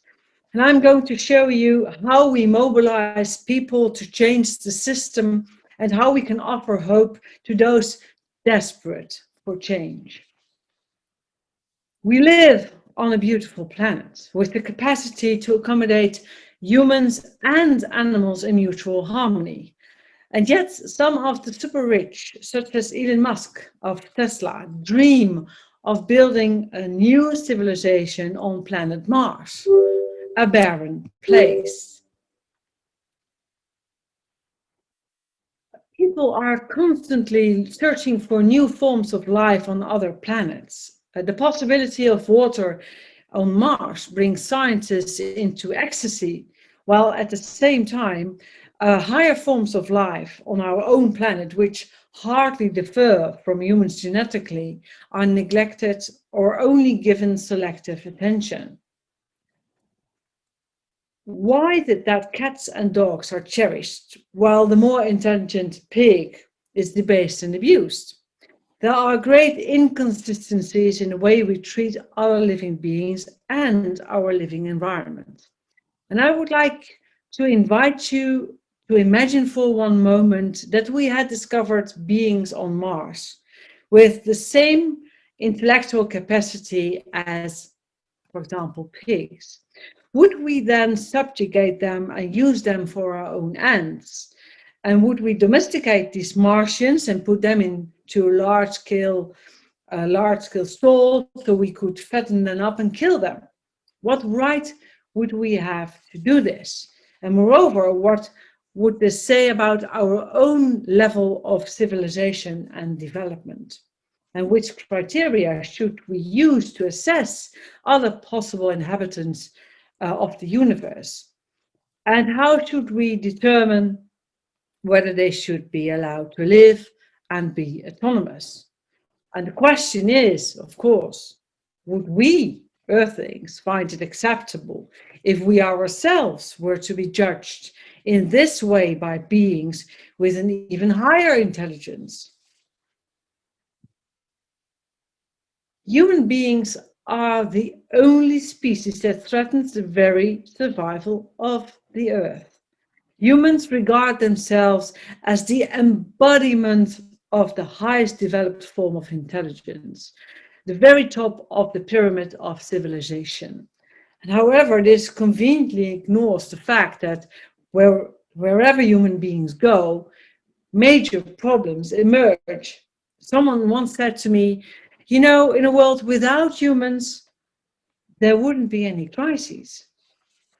Crises like climate change, biodiversity crisis, energy crisis, food crisis, animal disease crises like corona. The Netherlands has become a country with the densest population of cattle in the world and faced many, many animal disease crises the last 2-3 decades.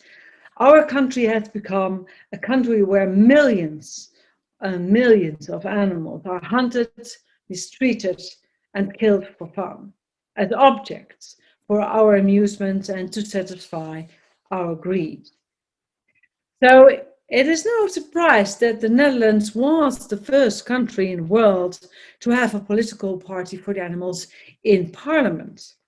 As a response to all of the excesses, as a response to the man-centered way of thinking that harms our planet and everyone on it. As a response to the single-issue mindset of traditional politics. I call traditional politics single-issue politics because all of these parties stand for one particular human interest. We have a party for the rich, we have a party for the poor, we have a party for Christians, we have a party for humanists, and so on. The focus of each of these parties is on human beings, especially on their short-term interests, their money. And the Dutch Party for the Animals and her sister parties elsewhere are the world's first political parties that represent the interest of the entire planet and all its inhabitants. It is focused on beings beyond the human species. So after the Party for the Animals was founded, we received a huge number of enthusiastic phone calls. I recall a lady who was very, very moved, telling me how wonderful she thought it was that at the age of 19, she was to see an actual party for animals being established. She herself had been part of the women's emancipation movement in the 60s, and she could still vividly remember how she and her fellow activists gave a toast to women's rights and vegetarianism. They felt a bond with all vulnerable groups, be it human or animal, that were and are oppressed. And I'm sure you can imagine that in the beginning, a majority of the people mocked us for starting a party for animals. They made fun of us. They couldn't believe their ears when they heard of our existence. What is next? A party for plants, a party for bicycles? What, didn't we know we were the laughing stock of the country and that we would never going to make it into parliament? But there were also people, feminists, famous authors, intellectuals and opinion leaders who saw us as the next emancipation movement. After the liberation of slaves, women, children, the next logical step was the liberation of animals by taking their rights seriously, by looking beyond the interests of our own species. And all these emotions of anger, of hope, of disbelief, of sarcasm, when we started the Party for Animals, are very useful, I can assure you. It takes emotions to start a debate, to move people, to achieve social change. And all the other social movements were first ignored, then ridiculed, and even criminalized, but in the end they won. And it immediately became evident that our strategy worked when we participated in the elections in January 2003, 18 years ago. We got a lot of free publicity, and overnight other parties started to adopt animal welfare issues as an issue in their election program and their communications. And many other parties jumped on the bandwagon. They started to do more for animals as a result of our pace setter in a marathon, as our role as a pace setter in a marathon. They realized that animal rights were becoming an increasingly important issue for the electorate. Some political analysts said that they were convinced that we weren't just a flash in the pan or a publicity stunt that got out of hand. They called our party a new political movement, the only exponent of new politics, and those were the smart ones.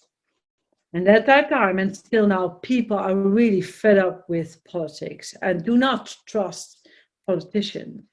The Party for the Animals has attracted not only people who care about animals and the environment, but also people who are fed up with the political establishment. Well, of course, we had to write a manifesto that, besides animal issues, had to reflect on issues such as healthcare, pensions, education, foreign affairs, etc. Well, we decided to be brief on these issues in our first manifesto.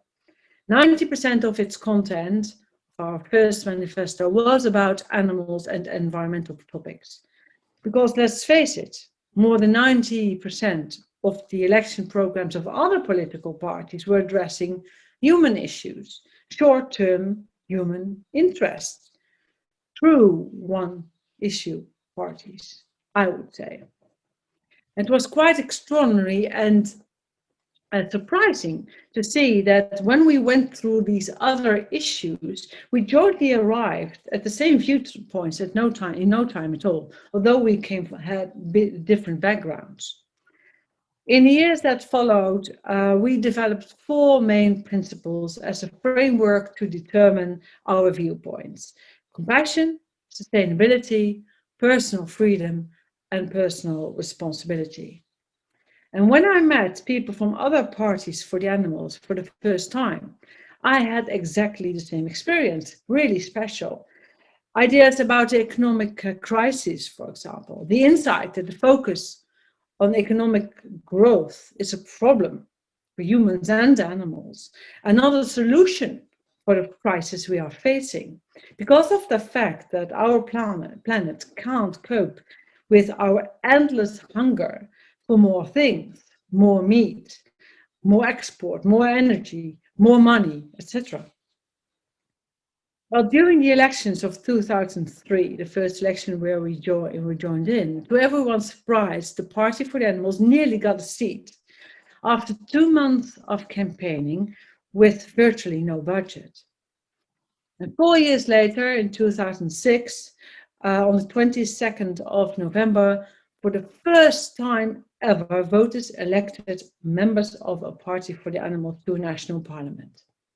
With 2, nearly 3 seats, we achieved an unprecedented victory.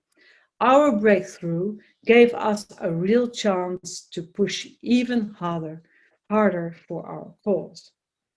And our tools vary, from participating in debates with secretaries of government departments to asking many parliamentary questions, to proposing measures through petitions the Parliament votes on, like a ban on fur farms, which aren't just causing a lot of animal suffering and are unethical, but also have huge societal costs in terms of pollution and health risk. The Dutch government decided last year, the end of last year, that the fur farms had to close down their business immediately because it turned out to be a super spreader of COVID-19. There's also a majority in Parliament for a ban on the import of fur, and many ministries and city councils now have a standard vegetarian catering. And thanks to our European fraction, there is a European Committee of Inquiry on malpractices during animal transport. And we managed to get a larger budget for alternatives to animal experiments. And lastly, but surely not definitely, we got a total ban on all imports of trophies from exotic animals. Also the one for personal use, which was still allowed and formed a loophole for illegal commercial trade. And besides the use of traditional political instruments, we use more activist-like methods.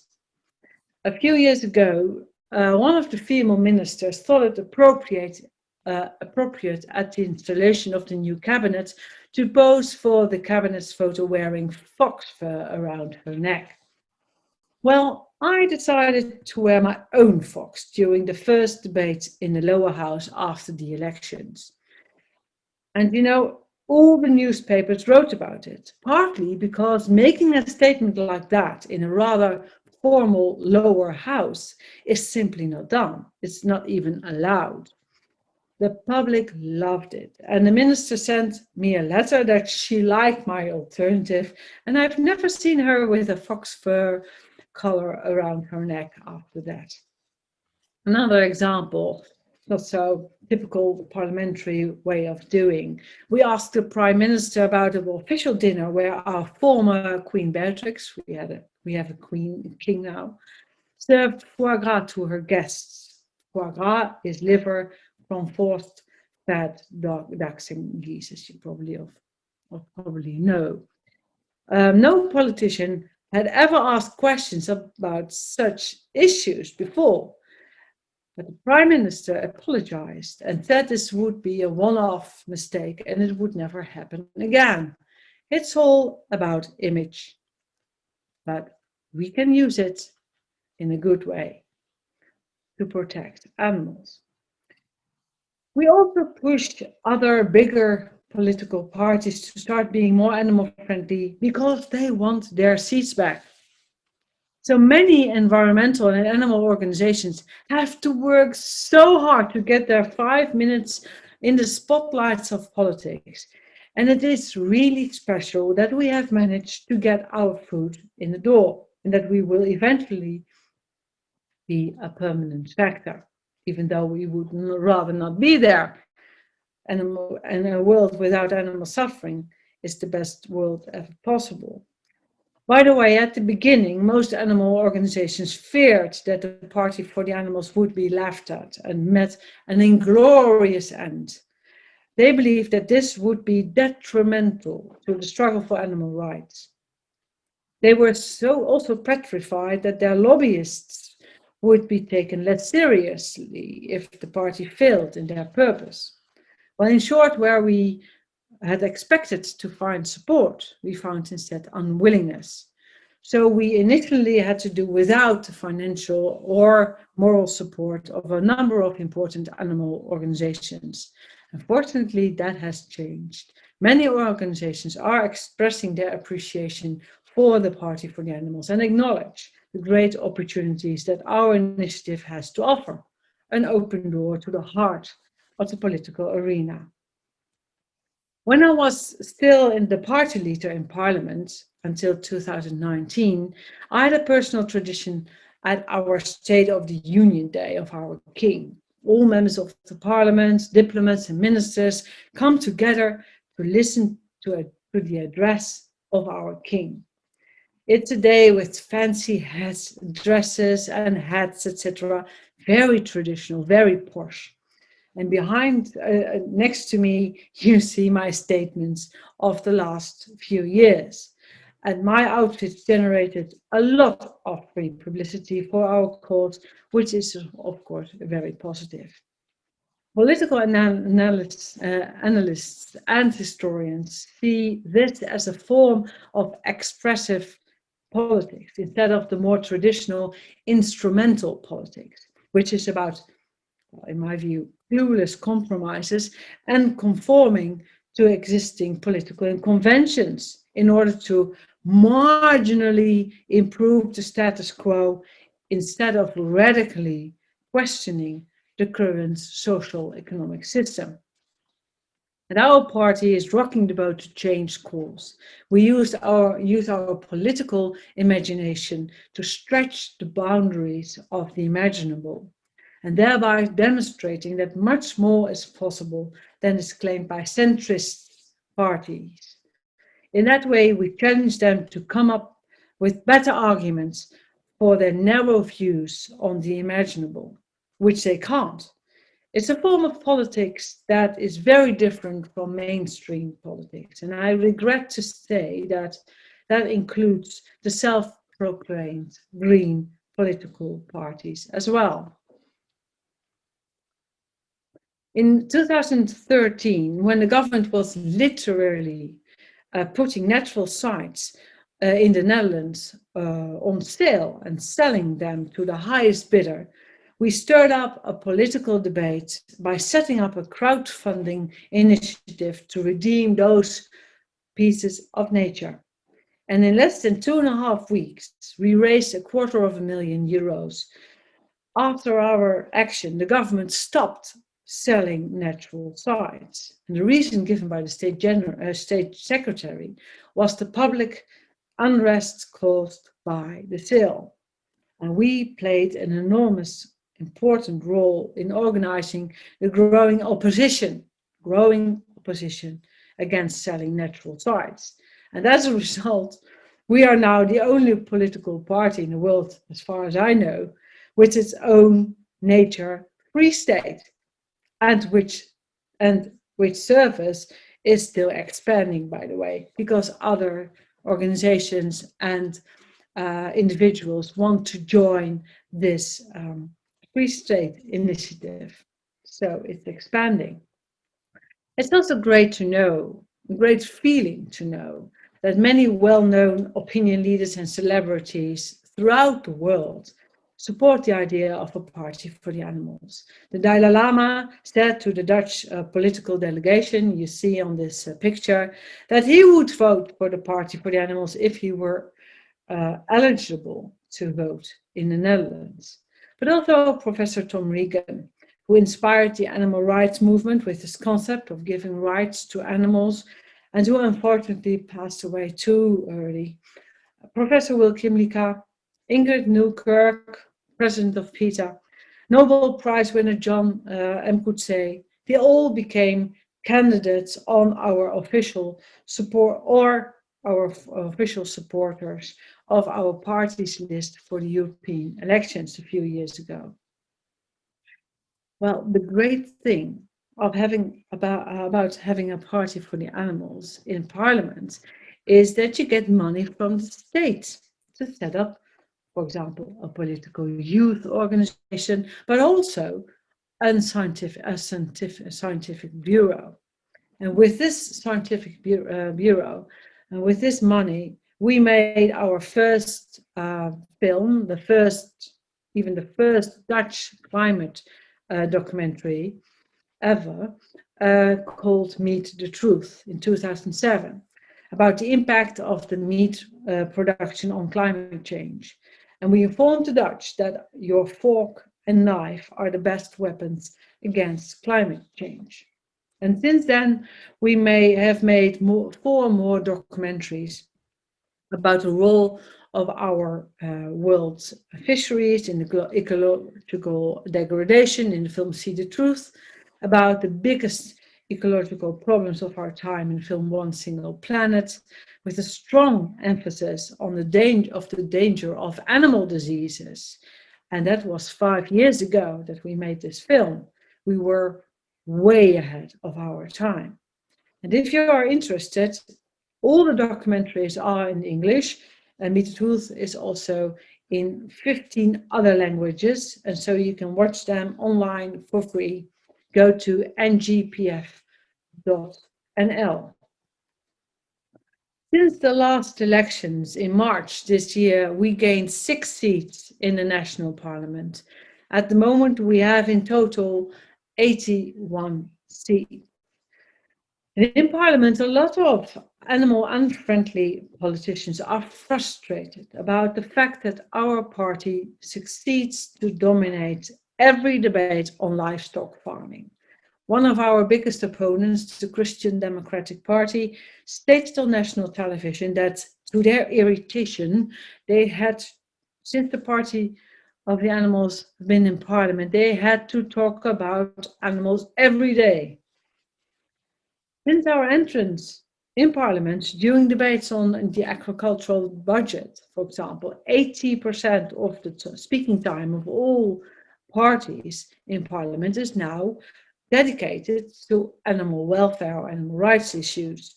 And the Minister of Agriculture stated that this is really unprecedented, that they initially saw it as a flash in the pan, but they now accept that we are here to stay and are a force to be reckoned with. The difference between an animal rights party and an NGO is that other politicians see an animal rights party as a competitor and a threat to their seats, to lose votes. And an NGO just something you can ignore.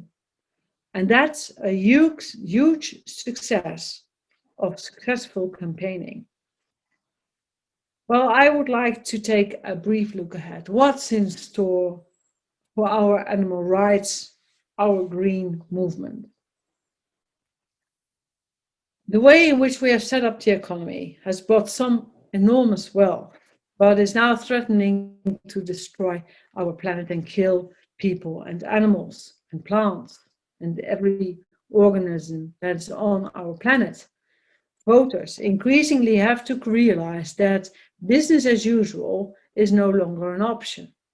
There are firms and states, I don't mention names, who think they can ignore the warnings, but it's not a coincidence that everywhere in the world there's a growing resistance from civil society and individuals. And that means that all these concurrent crises really can be a turning point. So let's stop pretending that the way in which our economy or our society is organized is a natural phenomenon instead of a political choice. Events such as Brexit or Donald Trump coming to power are the unintended effect of fossil politicians who have only one answer to the major problems of today: more of the same, more economic growth, more deregulation, more free trade, more debt. There's no alternative is what mainstream political parties maintain, and parties whose messages are becoming increasingly familiar. The financial crisis and the corona crisis, many people started to think about other more important things than short-term interests on a personal level or financial level. These crises are a wake-up call for many people. What is really important in life is a question I heard a lot these last months. And our parties for the animals have grown because, of course, of the link between all these pandemics, like COVID-19, but we had also the bird flu, etc. It's all part of a total corrupted and deadly ended food system. So we have to change our food system into a more plant-based one, backing the trend of the establishment. Our global movement is well on course because, in contrast to fossil politicians, we do stick to our ideals. I want to conclude. I am convinced that in order to change our way of life, to make it sustainable and be grounded on principles of compassion, we have to shift our focus from a man-centered perspective to a planet-centered perspective. We are on the threshold of a new era. Our interactions with other living beings must change radically, just as the way in which we interact with each other. This new era will not come to pass without a struggle. The established order, which has a vested interest in exploiting animals, will use all its powers to resist. Yet, as the tobacco industries, apparently untouchable position of power, crumbled away as a result of changing social attitudes, so will progressive social insights into animal rights also ensure that animals are no longer the pariahs of this planet. And I'm so proud to be part of that movement. That's the exponent of this new era. The time is ripe. Throughout the world, more and more parties for the animals are being established. Currently, there are 20 parties for the animals, from the US to Cyprus, from Finland to Italy. We have 153 representatives in total. The Portuguese party has 35 representatives in city councils, in the national parliament, and in the European Parliament. Last elections, they got more than 4% of the votes. The German party has 18 representatives and also a seat in the European Parliament. In Australia, we have 5 seats. In Italy, we have 1. In France, 12. The British Animal Welfare Party has a seat in the City Council of Alsace in England. The Belgian Dier Animal has a seat in the City Council of Brussels. And the Australian Animal Justice Party has 3 seats in the Senate of New South Wales and 1 in Victoria. Well, although it's quite something we want to achieve, although it is highly ambitious and demands hard work while facing lots of counterforce, we are on our way. It reminds me of a great quote from Margaret Mead from the 1940s. Never doubt that a small group of thoughtful, committed citizens can change the world. Indeed, it's the only thing that ever has. And she's so right. Think about all the other social movements that changed the world. It all started with just a few people.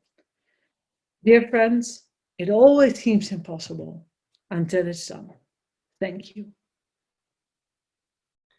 Yeah, we send our greetings, the hello to the Netherlands. And I think now we come to the highlight of tonight and start with the awarding ceremony itself. And Peter-Singer will give the laudatio for the awardee of today. And due to the time shift between Australia and Germany, he can't do this himself, but he also sent in a video presentation before. And I am sure Udo Neusel is ready to share this with us. Hello, everyone. It's my honor and my pleasure to give the laudation for my old friend Richard Ryder, the recipient of the 7th Peter-Singer-Prize for Strategies to Reduce the Suffering of Animals. But before I embark on this task, I must express my deep sadness that Walter Neusel, who founded the Peter-Singer-Prize and saw through not only the awards of the first 5 prizes, but also the planning for the 6th and the 7th prizes that were awarded today, is no longer here with us. Walter was deeply committed to reducing the suffering of animals, and it's in order to achieve that and to advance that cause that he conceived the idea of founding this prize, which has already gone to many worthy recipients, and I hope will go to many more, as his family are continuing to look after this and to make sure that it is going to continue and always carry out the objectives that Walter was so committed to. I'm also very pleased that before Walter died, he was able to see the collection of articles on factory farming, which makes such a strong case against factory farming, which is in turn such an enormous contributor to the suffering, the unnecessary suffering of literally tens of billions of animals every year. Walter saw this book through. It was a lot of work, I know, but I know that he died satisfied with what he had done for animals, and of course, very deservedly so. Walter, of course, would have wanted us to continue with this, and not to be too sad, but to know that he lived his life well, and then to go on and honor the recipients of the prize today. And so, let me do that for Richard Ryder, who I have known for more than 50 years. In fact, Richard began his work in animal welfare before I even thought about the importance of treating animals better and changing their moral status. Already in 1967, when I was still an undergraduate at the University of Melbourne, Richard Ryder was campaigning with what was then a tiny organization founded by Peter Roberts called Compassion in World Farming, and has now grown to be, of course, a very large international organization. But we see Richard here campaigning with them. But he wasn't only involved in campaigning of a traditional sort. Richard was also doing something much more radical. This photo, I believe, is taken around 1970, and it shows members of what was to become known as the Oxford Group, and I will talk about that in a moment. But here we see them campaigning against otter hunting, barbaric sport that was common in England at the time, the hunting of otters with hounds, with dogs. We see here Richard squatting with the sunglasses, holding a canister, which I assume is containing something, perhaps chemicals, to put the hounds off the scent. This was part of attempts to sabotage hunts, both hunts for otters and fox hunting, that Richard was part of, the Hunt Saboteurs Association. Also in this photo, we see three members of what was to become the Oxford Group. From left to right, Stanley Godlovich, Mike Peters, then of course Richard, and then on the right, Rosalind Godlovich. I knew all of them when I came to Oxford. I'd come in '69, but I was not yet aware of the animal issue. I think at the time this photo was taken, I only became aware of that late in 1970. And so I was not part of the hunt sabotage efforts at that time.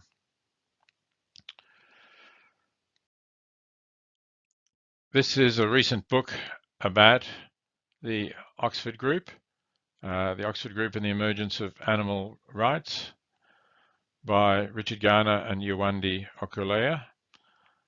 And as we can see here in the notes, this is taken from the website of Oxford University Press.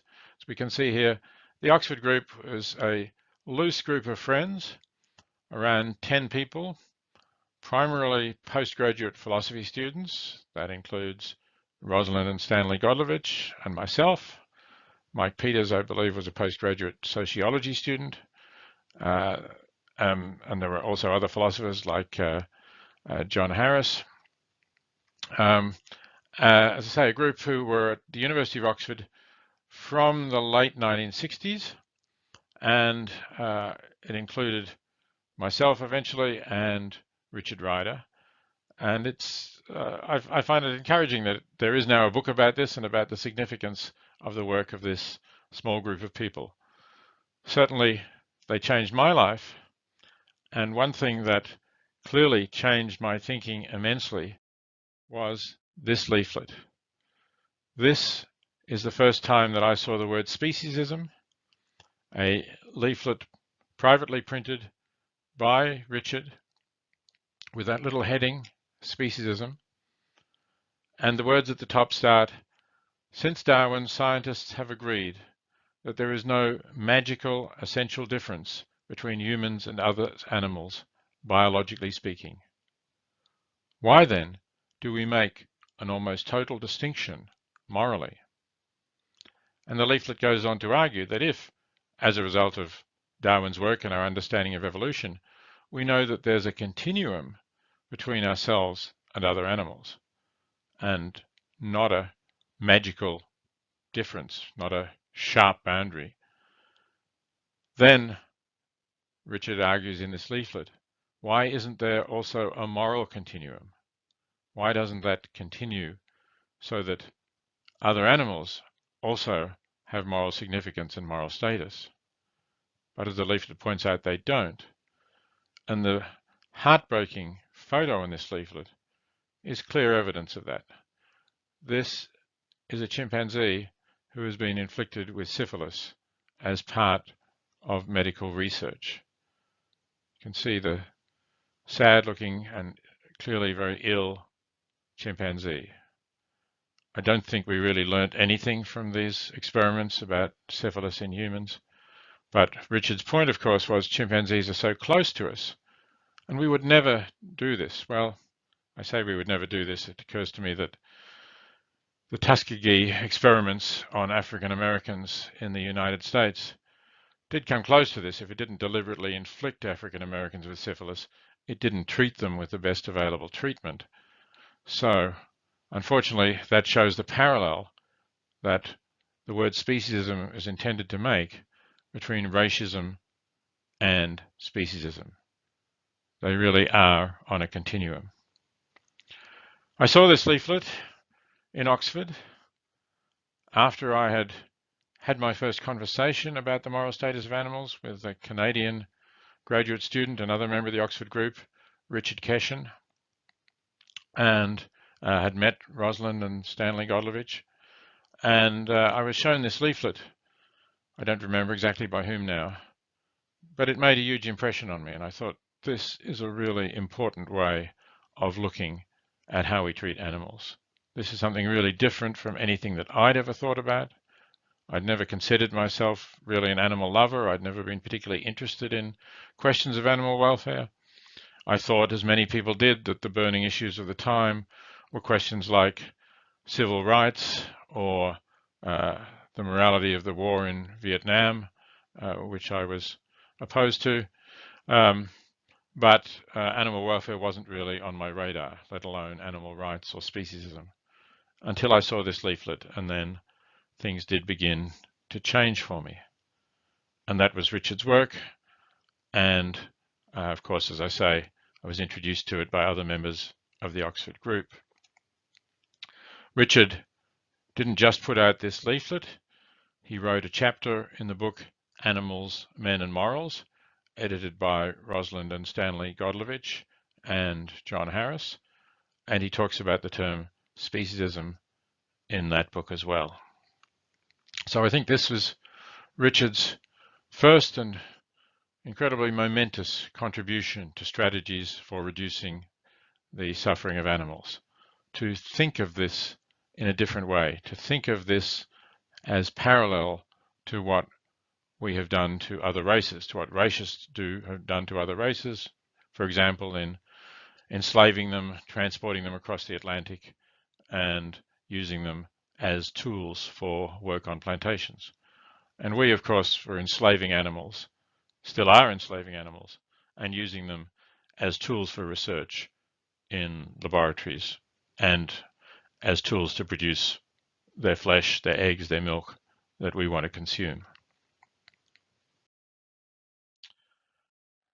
This, Richard has written, is where he conceived of the idea of speciesism, the term of speciesism. Richard was living at the time outside Oxford in the little village of Sunningwell, and he was working as a psychologist at the Warneford Hospital in Oxford. And Richard has written that it was in fact in the bathtub in this house that he thought of the idea of speciesism. Maybe it should have a plaque on it to say that here Richard Ryder conceived the term speciesism. I later visited Richard, having seen that leaflet and wanting to talk to him about his ideas and about, in particular, the use of animals for research, which he was writing about. I visited him on more than one occasion in this beautiful old half-timbered Tudor mansion. And that was when we got to know each other at first. Richard then published this important book, came out in 1975, the same year that my Animal Liberation came out. And in fact, when I was writing Animal Liberation, I knew that Richard was writing this, and I asked him if he would like to co-author Animal Liberation with me, thinking that he would then cover the section on the use of animals in experiments. Richard was too busy campaigning and said no. Later he's written that he somewhat regretted later turning down that invitation, but he did, as I say, produce this important book of his own and freely shared his work on animals in research with me, and it was helpful to me in writing Animal Liberation. So you see here two editions of this book, the hardback on the left and the later paperback edition on the right. And it's also been an influential book.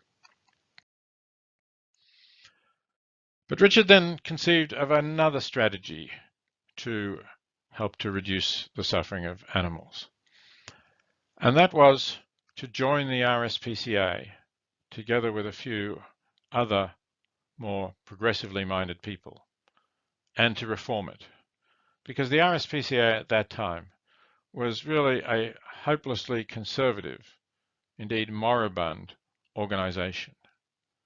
It focused almost exclusively on companion animals, on dogs and cats, and horses to some extent. It did really nothing about the use of animals in research. It did nothing about factory farming, and it even had fox hunters on its council.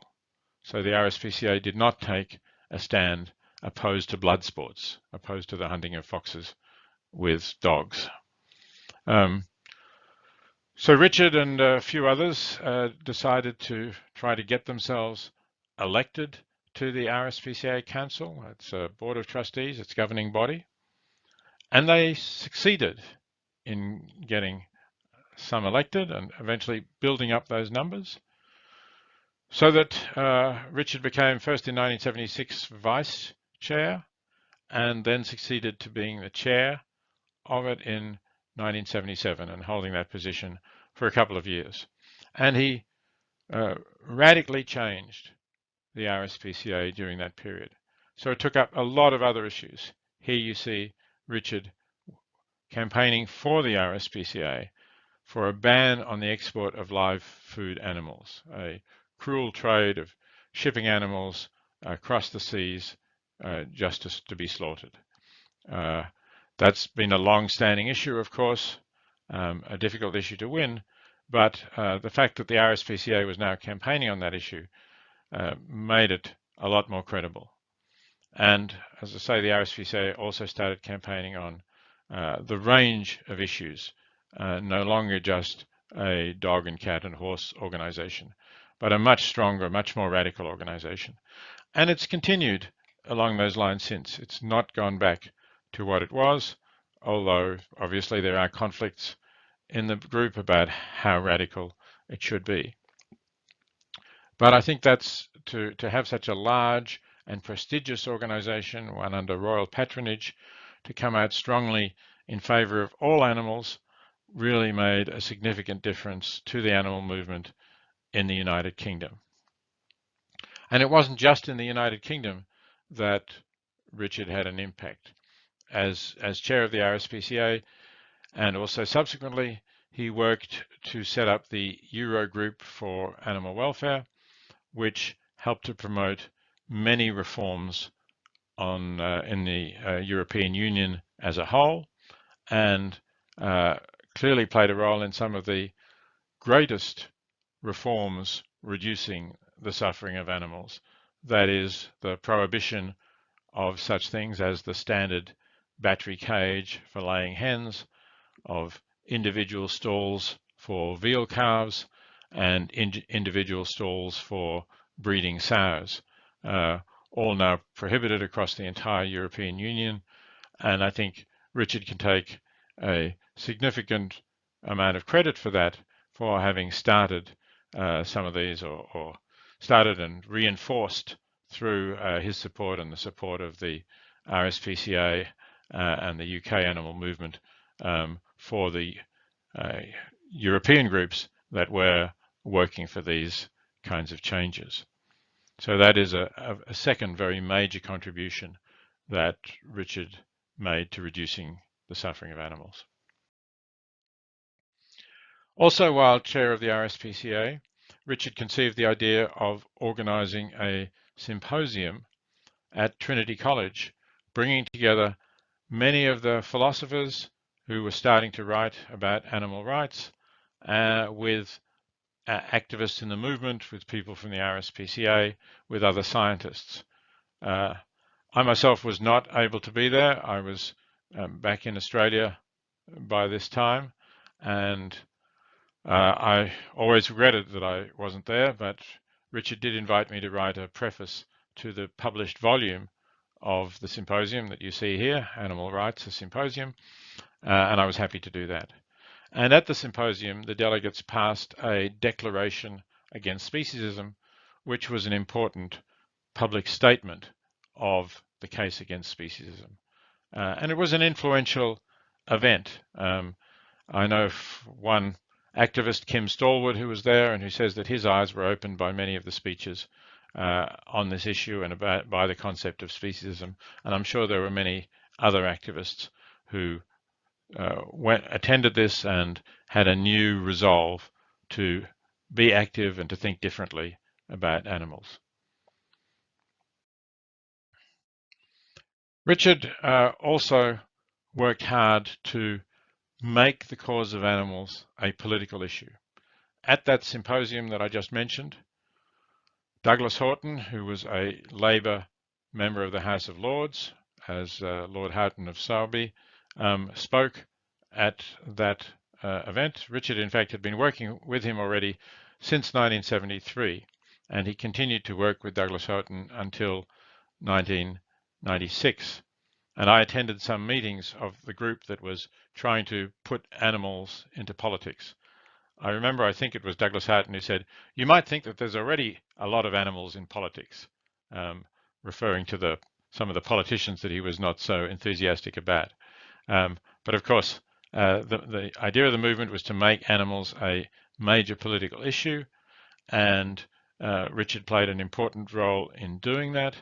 Eventually, it led to Parliament passing a law prohibiting the hunting of foxes with hounds, and so put an end to that widespread and cruel blood sport, and also led to other reforms, including reforms to the legislation governing the use of animals in experiments in the United Kingdom, and reforms about the keeping of farm animals as well, along the lines of those that I mentioned even before Britain was part of the EU.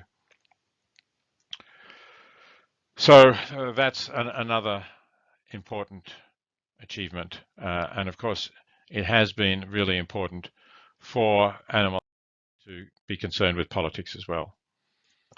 Richard wrote about these changes in this book, Animal Revolution, which talks about the changing attitudes towards speciesism up to 1989, the time when it was written, and all of the important changes that had happened since really he started to get involved himself in the late 1960s. And this is still a very valuable record of those changes and of the thinking behind them. More recently, Richard wrote a book expressing his ethics about the treatment of animals, which he calls painism. In a sense, what Richard was doing in this book was taking a position between my own utilitarian view and the rights position taken by Tom Regan in his book, The Case for Animal Rights. Richard thought that it's not a matter of rights so much as a matter of not inflicting pain on sentient beings. He disagreed with me in that on a utilitarian view, it can be justified sometimes to inflict pain on a sentient being, whether an animal or a human, if that is the only way to reduce the pain of many others or to reduce the greater pain of one other, and even to improve the well-being generally. So whereas utilitarianism is prepared to trade off the costs and benefits, if you like, the pains and the pleasures, or the misery and the happiness, in order to lead to the greatest positive consequences, the best consequences overall.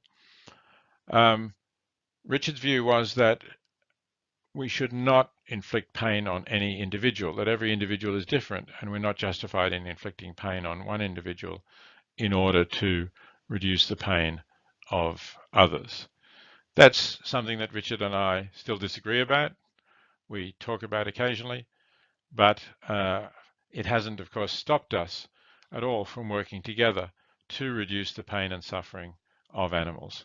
That's a common goal that we have. And this is my last slide, and this is the last time that I was able to be together with Richard.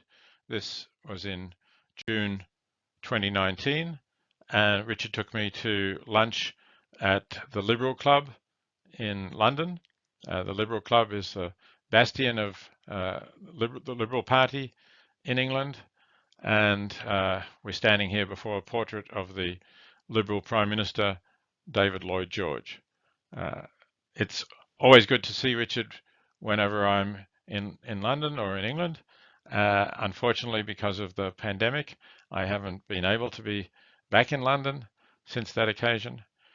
But I am very happy to have this opportunity to congratulate Richard on receiving the Peter-Singer-Prize, a very worthy recipient. All of the recipients are extremely worthy, but because I've known Richard for so long, I have close personal knowledge of how much he's been doing for more than 50 years for animals, and I really am delighted that he is receiving this award, and I'm sure you will all join me in congratulating him on it.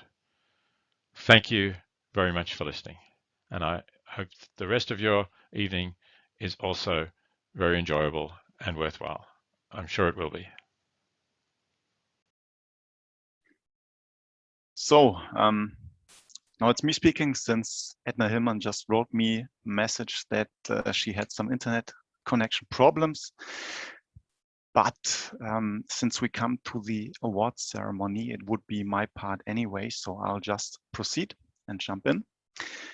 Dear Richard Ryder, it would be great to meet you live and to have the direct contact, but I think today there's no other possibility to communicate with each other than via this online channel. So just a few words from my side.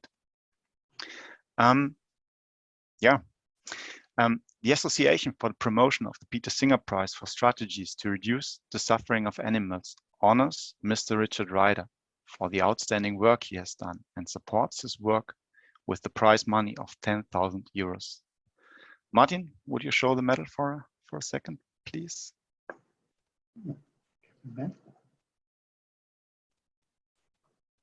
Okay, thank you.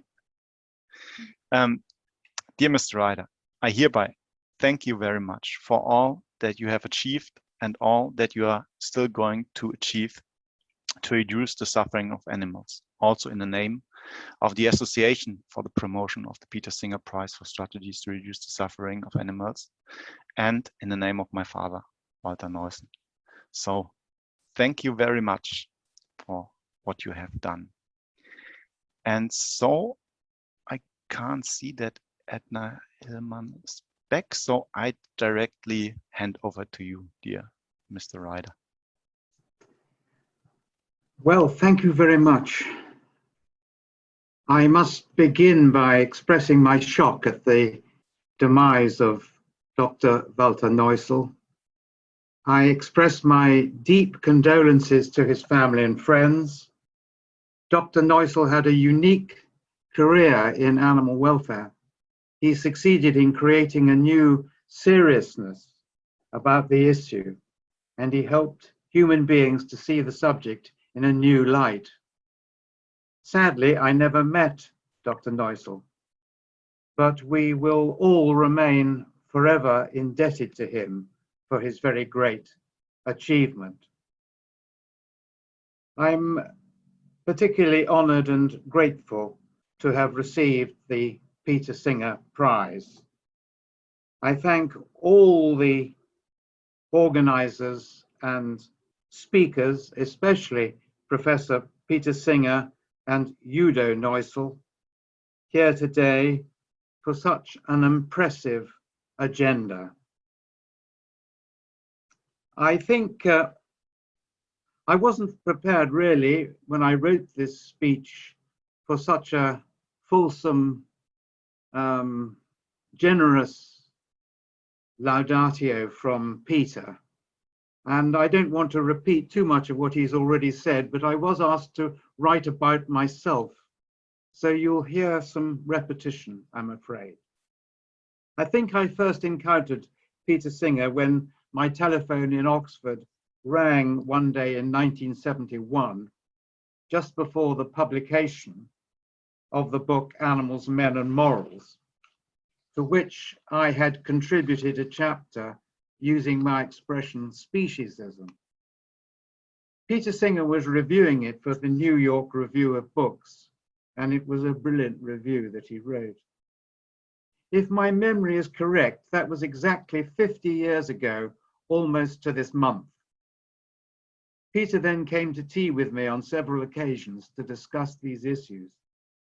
Over the ensuing years, we've kept in touch and maintained our friendship.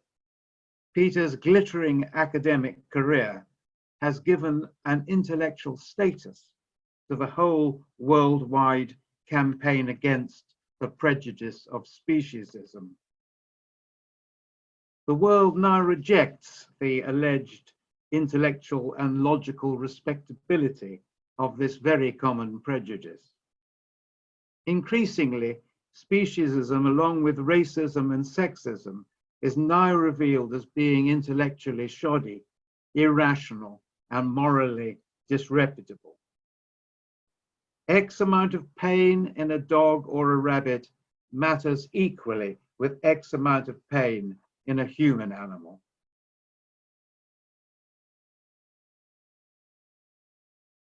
It has tremendously helped, of course, that Peter is now perhaps the leading ethical philosopher in the world. Now, I've been asked to say a few autobiographical words about my own career. I'm afraid it sounds very egotistical. Unlike Peter, I've only been a part-time academic, ending as Mellon Professor at Tulane University's Department of Philosophy. People sometimes call me a philosopher, but I'm really a psychologist, a scientific and clinical and forensic psychologist. Furthermore, unlike most other members of the so-called Oxford group of animal activists that Peter has just mentioned, my degrees have come mostly from Cambridge University, where I studied the science of animal behavior, and not from Oxford, where I spent nearly 20 years of my working life based in hospitals. Can I just say one thing about this Oxford group, because people are talking about it more these days. It's sometimes forgotten that it was the Oxford writer Bridget Brophy who started the idea of the Oxford group when she wrote to me in 1969. It has since been supported not just by philosophers like Peter Singer, but by some of Oxford's other great writers, including Desmond Morris, Richard Dawkins, and Iris Murdoch. They have all supported our campaign against speciesism. I'm sure C.S. Lewis would also have done so if he had lived. One reason why I did not accept Peter's very kind invitation years ago to co-author his wonderful book, Animal Liberation, is this. Not only was I terribly busy with my family and my patients and my fellow revolutionaries, I was also afraid of being found out. I'd had no academic training in philosophy itself. I was merely a homegrown philosopher, thinking out my own ideas. I am, I suppose, one of those irritating people who like to work out my intellectual position very clearly before I entirely commit myself to action. Increasingly, I felt that speciesism was wrong, but I needed to make sure that this instinct was on a sound intellectual basis.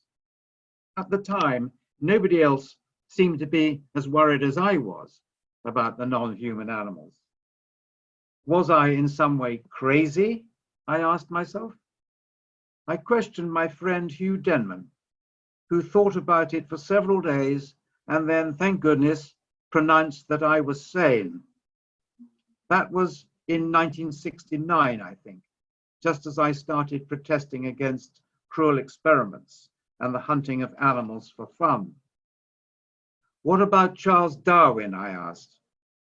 It seemed to me that after 100 years, we'd still not accepted the moral implications of Darwinism. We still haven't. In the early 1970s, I organized campaigns against otter hunting and hare coursing, which were both successful. I also started campaigning against painful animal experiments. I went on to become an animal revolutionary, and that meant taking over and purging the world's biggest and most powerful animal welfare body, Britain's RSPCA, the Royal Society for the Prevention of Cruelty to Animals, with a turnover of about 170 million euros each year. For some 60 years, from about 1910, it had been infiltrated and taken over by the fox hunters, the intensive farmers, and the animal experimenters. That struggle would take about 90% of my available energies and time for the next 50 years. It is still not fully resolved. Over the years, I've published some 10 books outlining my ethics and pioneering my psychological approach to history and politics. Why was fox hunting so difficult? Well, for over 100 years, fox hunting with hounds has become the snobbish, class-centered badge of the self-proclaimed British upper classes. Fox hunting was deeply embedded in British culture, in the British culture of snobbery, and indulged in particularly by the legal profession, publishers, politicians, businessmen, millionaires, senior academics, and of course, royalty. That is why it has been so extremely hard to outlaw. Fox hunting meant more to thousands of selfish and powerful English people than almost anything else. That is why, by the way, no English publishers have wanted to publish my books over the last 30 years. The leader of the pro-hunting movement was himself a publisher, called, I quote, the godfather of the British publishing industry. For 30 years or so, Michael Sissons, the late Michael Sissons, has made sure that I did not get published. I was probably not the only one. If you ask me of what I am most proud, I would probably not say it was my creation of the catchy term speciesism, which is incredibly difficult to say and very ugly, I admit. Nor even the development of my ethical theory of painism, but of my involvement in the outstandingly successful political campaigns of the last 50 years to secure new laws for the protections of animals. David Bowles of the RSPCA has pointed out recently that the 40 years between 1970 and 2010 were unprecedented years in creating new laws for the animals. During those 40 years, we've passed 12 new laws for the animals in Britain and no less than 44 new laws in the EU. I'm proud that I had at least a finger in those reforms. There are still many more that are needed, but this has been an unprecedented start. The 1990s were apparently the outstanding decade. One point I ought to make. Peter and I don't fully agree on one matter of theory. Peter referred to it. Make no mistake, we both want to see a completely new deal for the animals. We both want animal liberation, but we disagree on one small but important technical point. Peter takes the traditional Benthamite line on adding together the pains and pleasures of separate individuals, while I feel that such aggregation of pains and pleasures across individuals does not work. It makes no more sense than adding up all the loves or fears of a group of people. It is meaningless. I do accept under certain circumstances that it is possible to trade off, as Peter put it, to trade off the pains and pleasures of one individual against another individual. But I don't think you can add up the pains and pleasures of a group of individuals. When it comes to experiences of pain and pleasure, I believe the experiences of each individual remain separate one from another. That is what makes my theory of painism a little different from traditional utilitarianism. We've had this disagreement for 50 years, as Peter said. Indeed, we've always had this disagreement, but we've not fallen out about it. We've remained friends and allies in the struggle. We have, if you like, agreed to disagree in a civilized way. I've been honored to enjoy a ringside seat in this glorious animal revolution. I've had the luck to have worked with the two outstanding political campaigners, Lord Houghton, mentioned by Peter, and Brian Davis.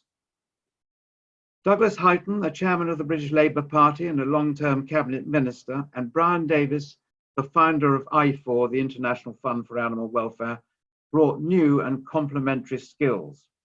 With Houghton, I set up 4 new political committees that led to farming, vivisectional, pet animal, and general political reforms. We put animals into politics. Above all, we achieved the creation of the new 1986 Act controlling animal experiments in the UK, leading to the directive in the EU.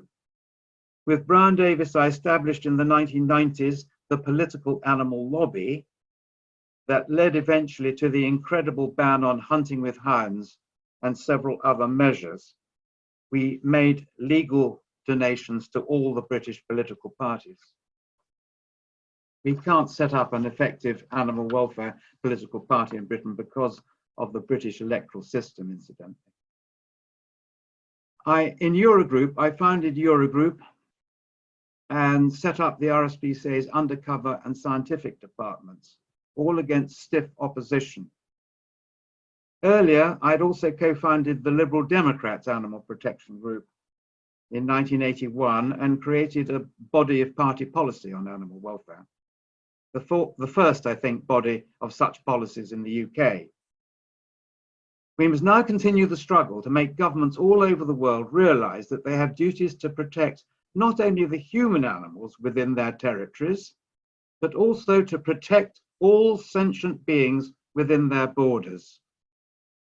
Non-human animals are citizens too. All sentients are citizens. I say again, all sentients are citizens. We and the politicians have duties to protect all sentient beings and not just the human ones. So all sentients have rights and we have duties to all sentients. They could be aliens, they could be machines, but as long as they're sentient, we owe them a duty. I'm proud to say that the British government on the 12th of May has just set up its new Animal Sentience Committee. I thank you all very much for listening to this egocentric story and for realizing how unaccustomed I am to speaking to an audience that is not out to oppose or distort or undermine me in some way. And let us not forget the trillions of animals who are suffering as we speak. I thank you all from the bottom of my heart. Thank you very much. Thank you very, very much, Mr. Ryder, for your words. And I think this was really the highlight of this afternoon event. So thank you very much. Before we come to the final end, let me also acknowledge especially Martin and Udo Neusel for making this event possible under these sad circumstances, in commemoration of Walter Neusel, who would have loved to join us today. Thanks to all the speakers of this morning and this afternoon, and thank you all for listening. Excuse me, it's late. Thank you all for listening. Bye-bye. Stay healthy, and have a good summer. Thanks a lot. Bye-bye. Thank you very much. Bye-bye. Thank you very much. Time.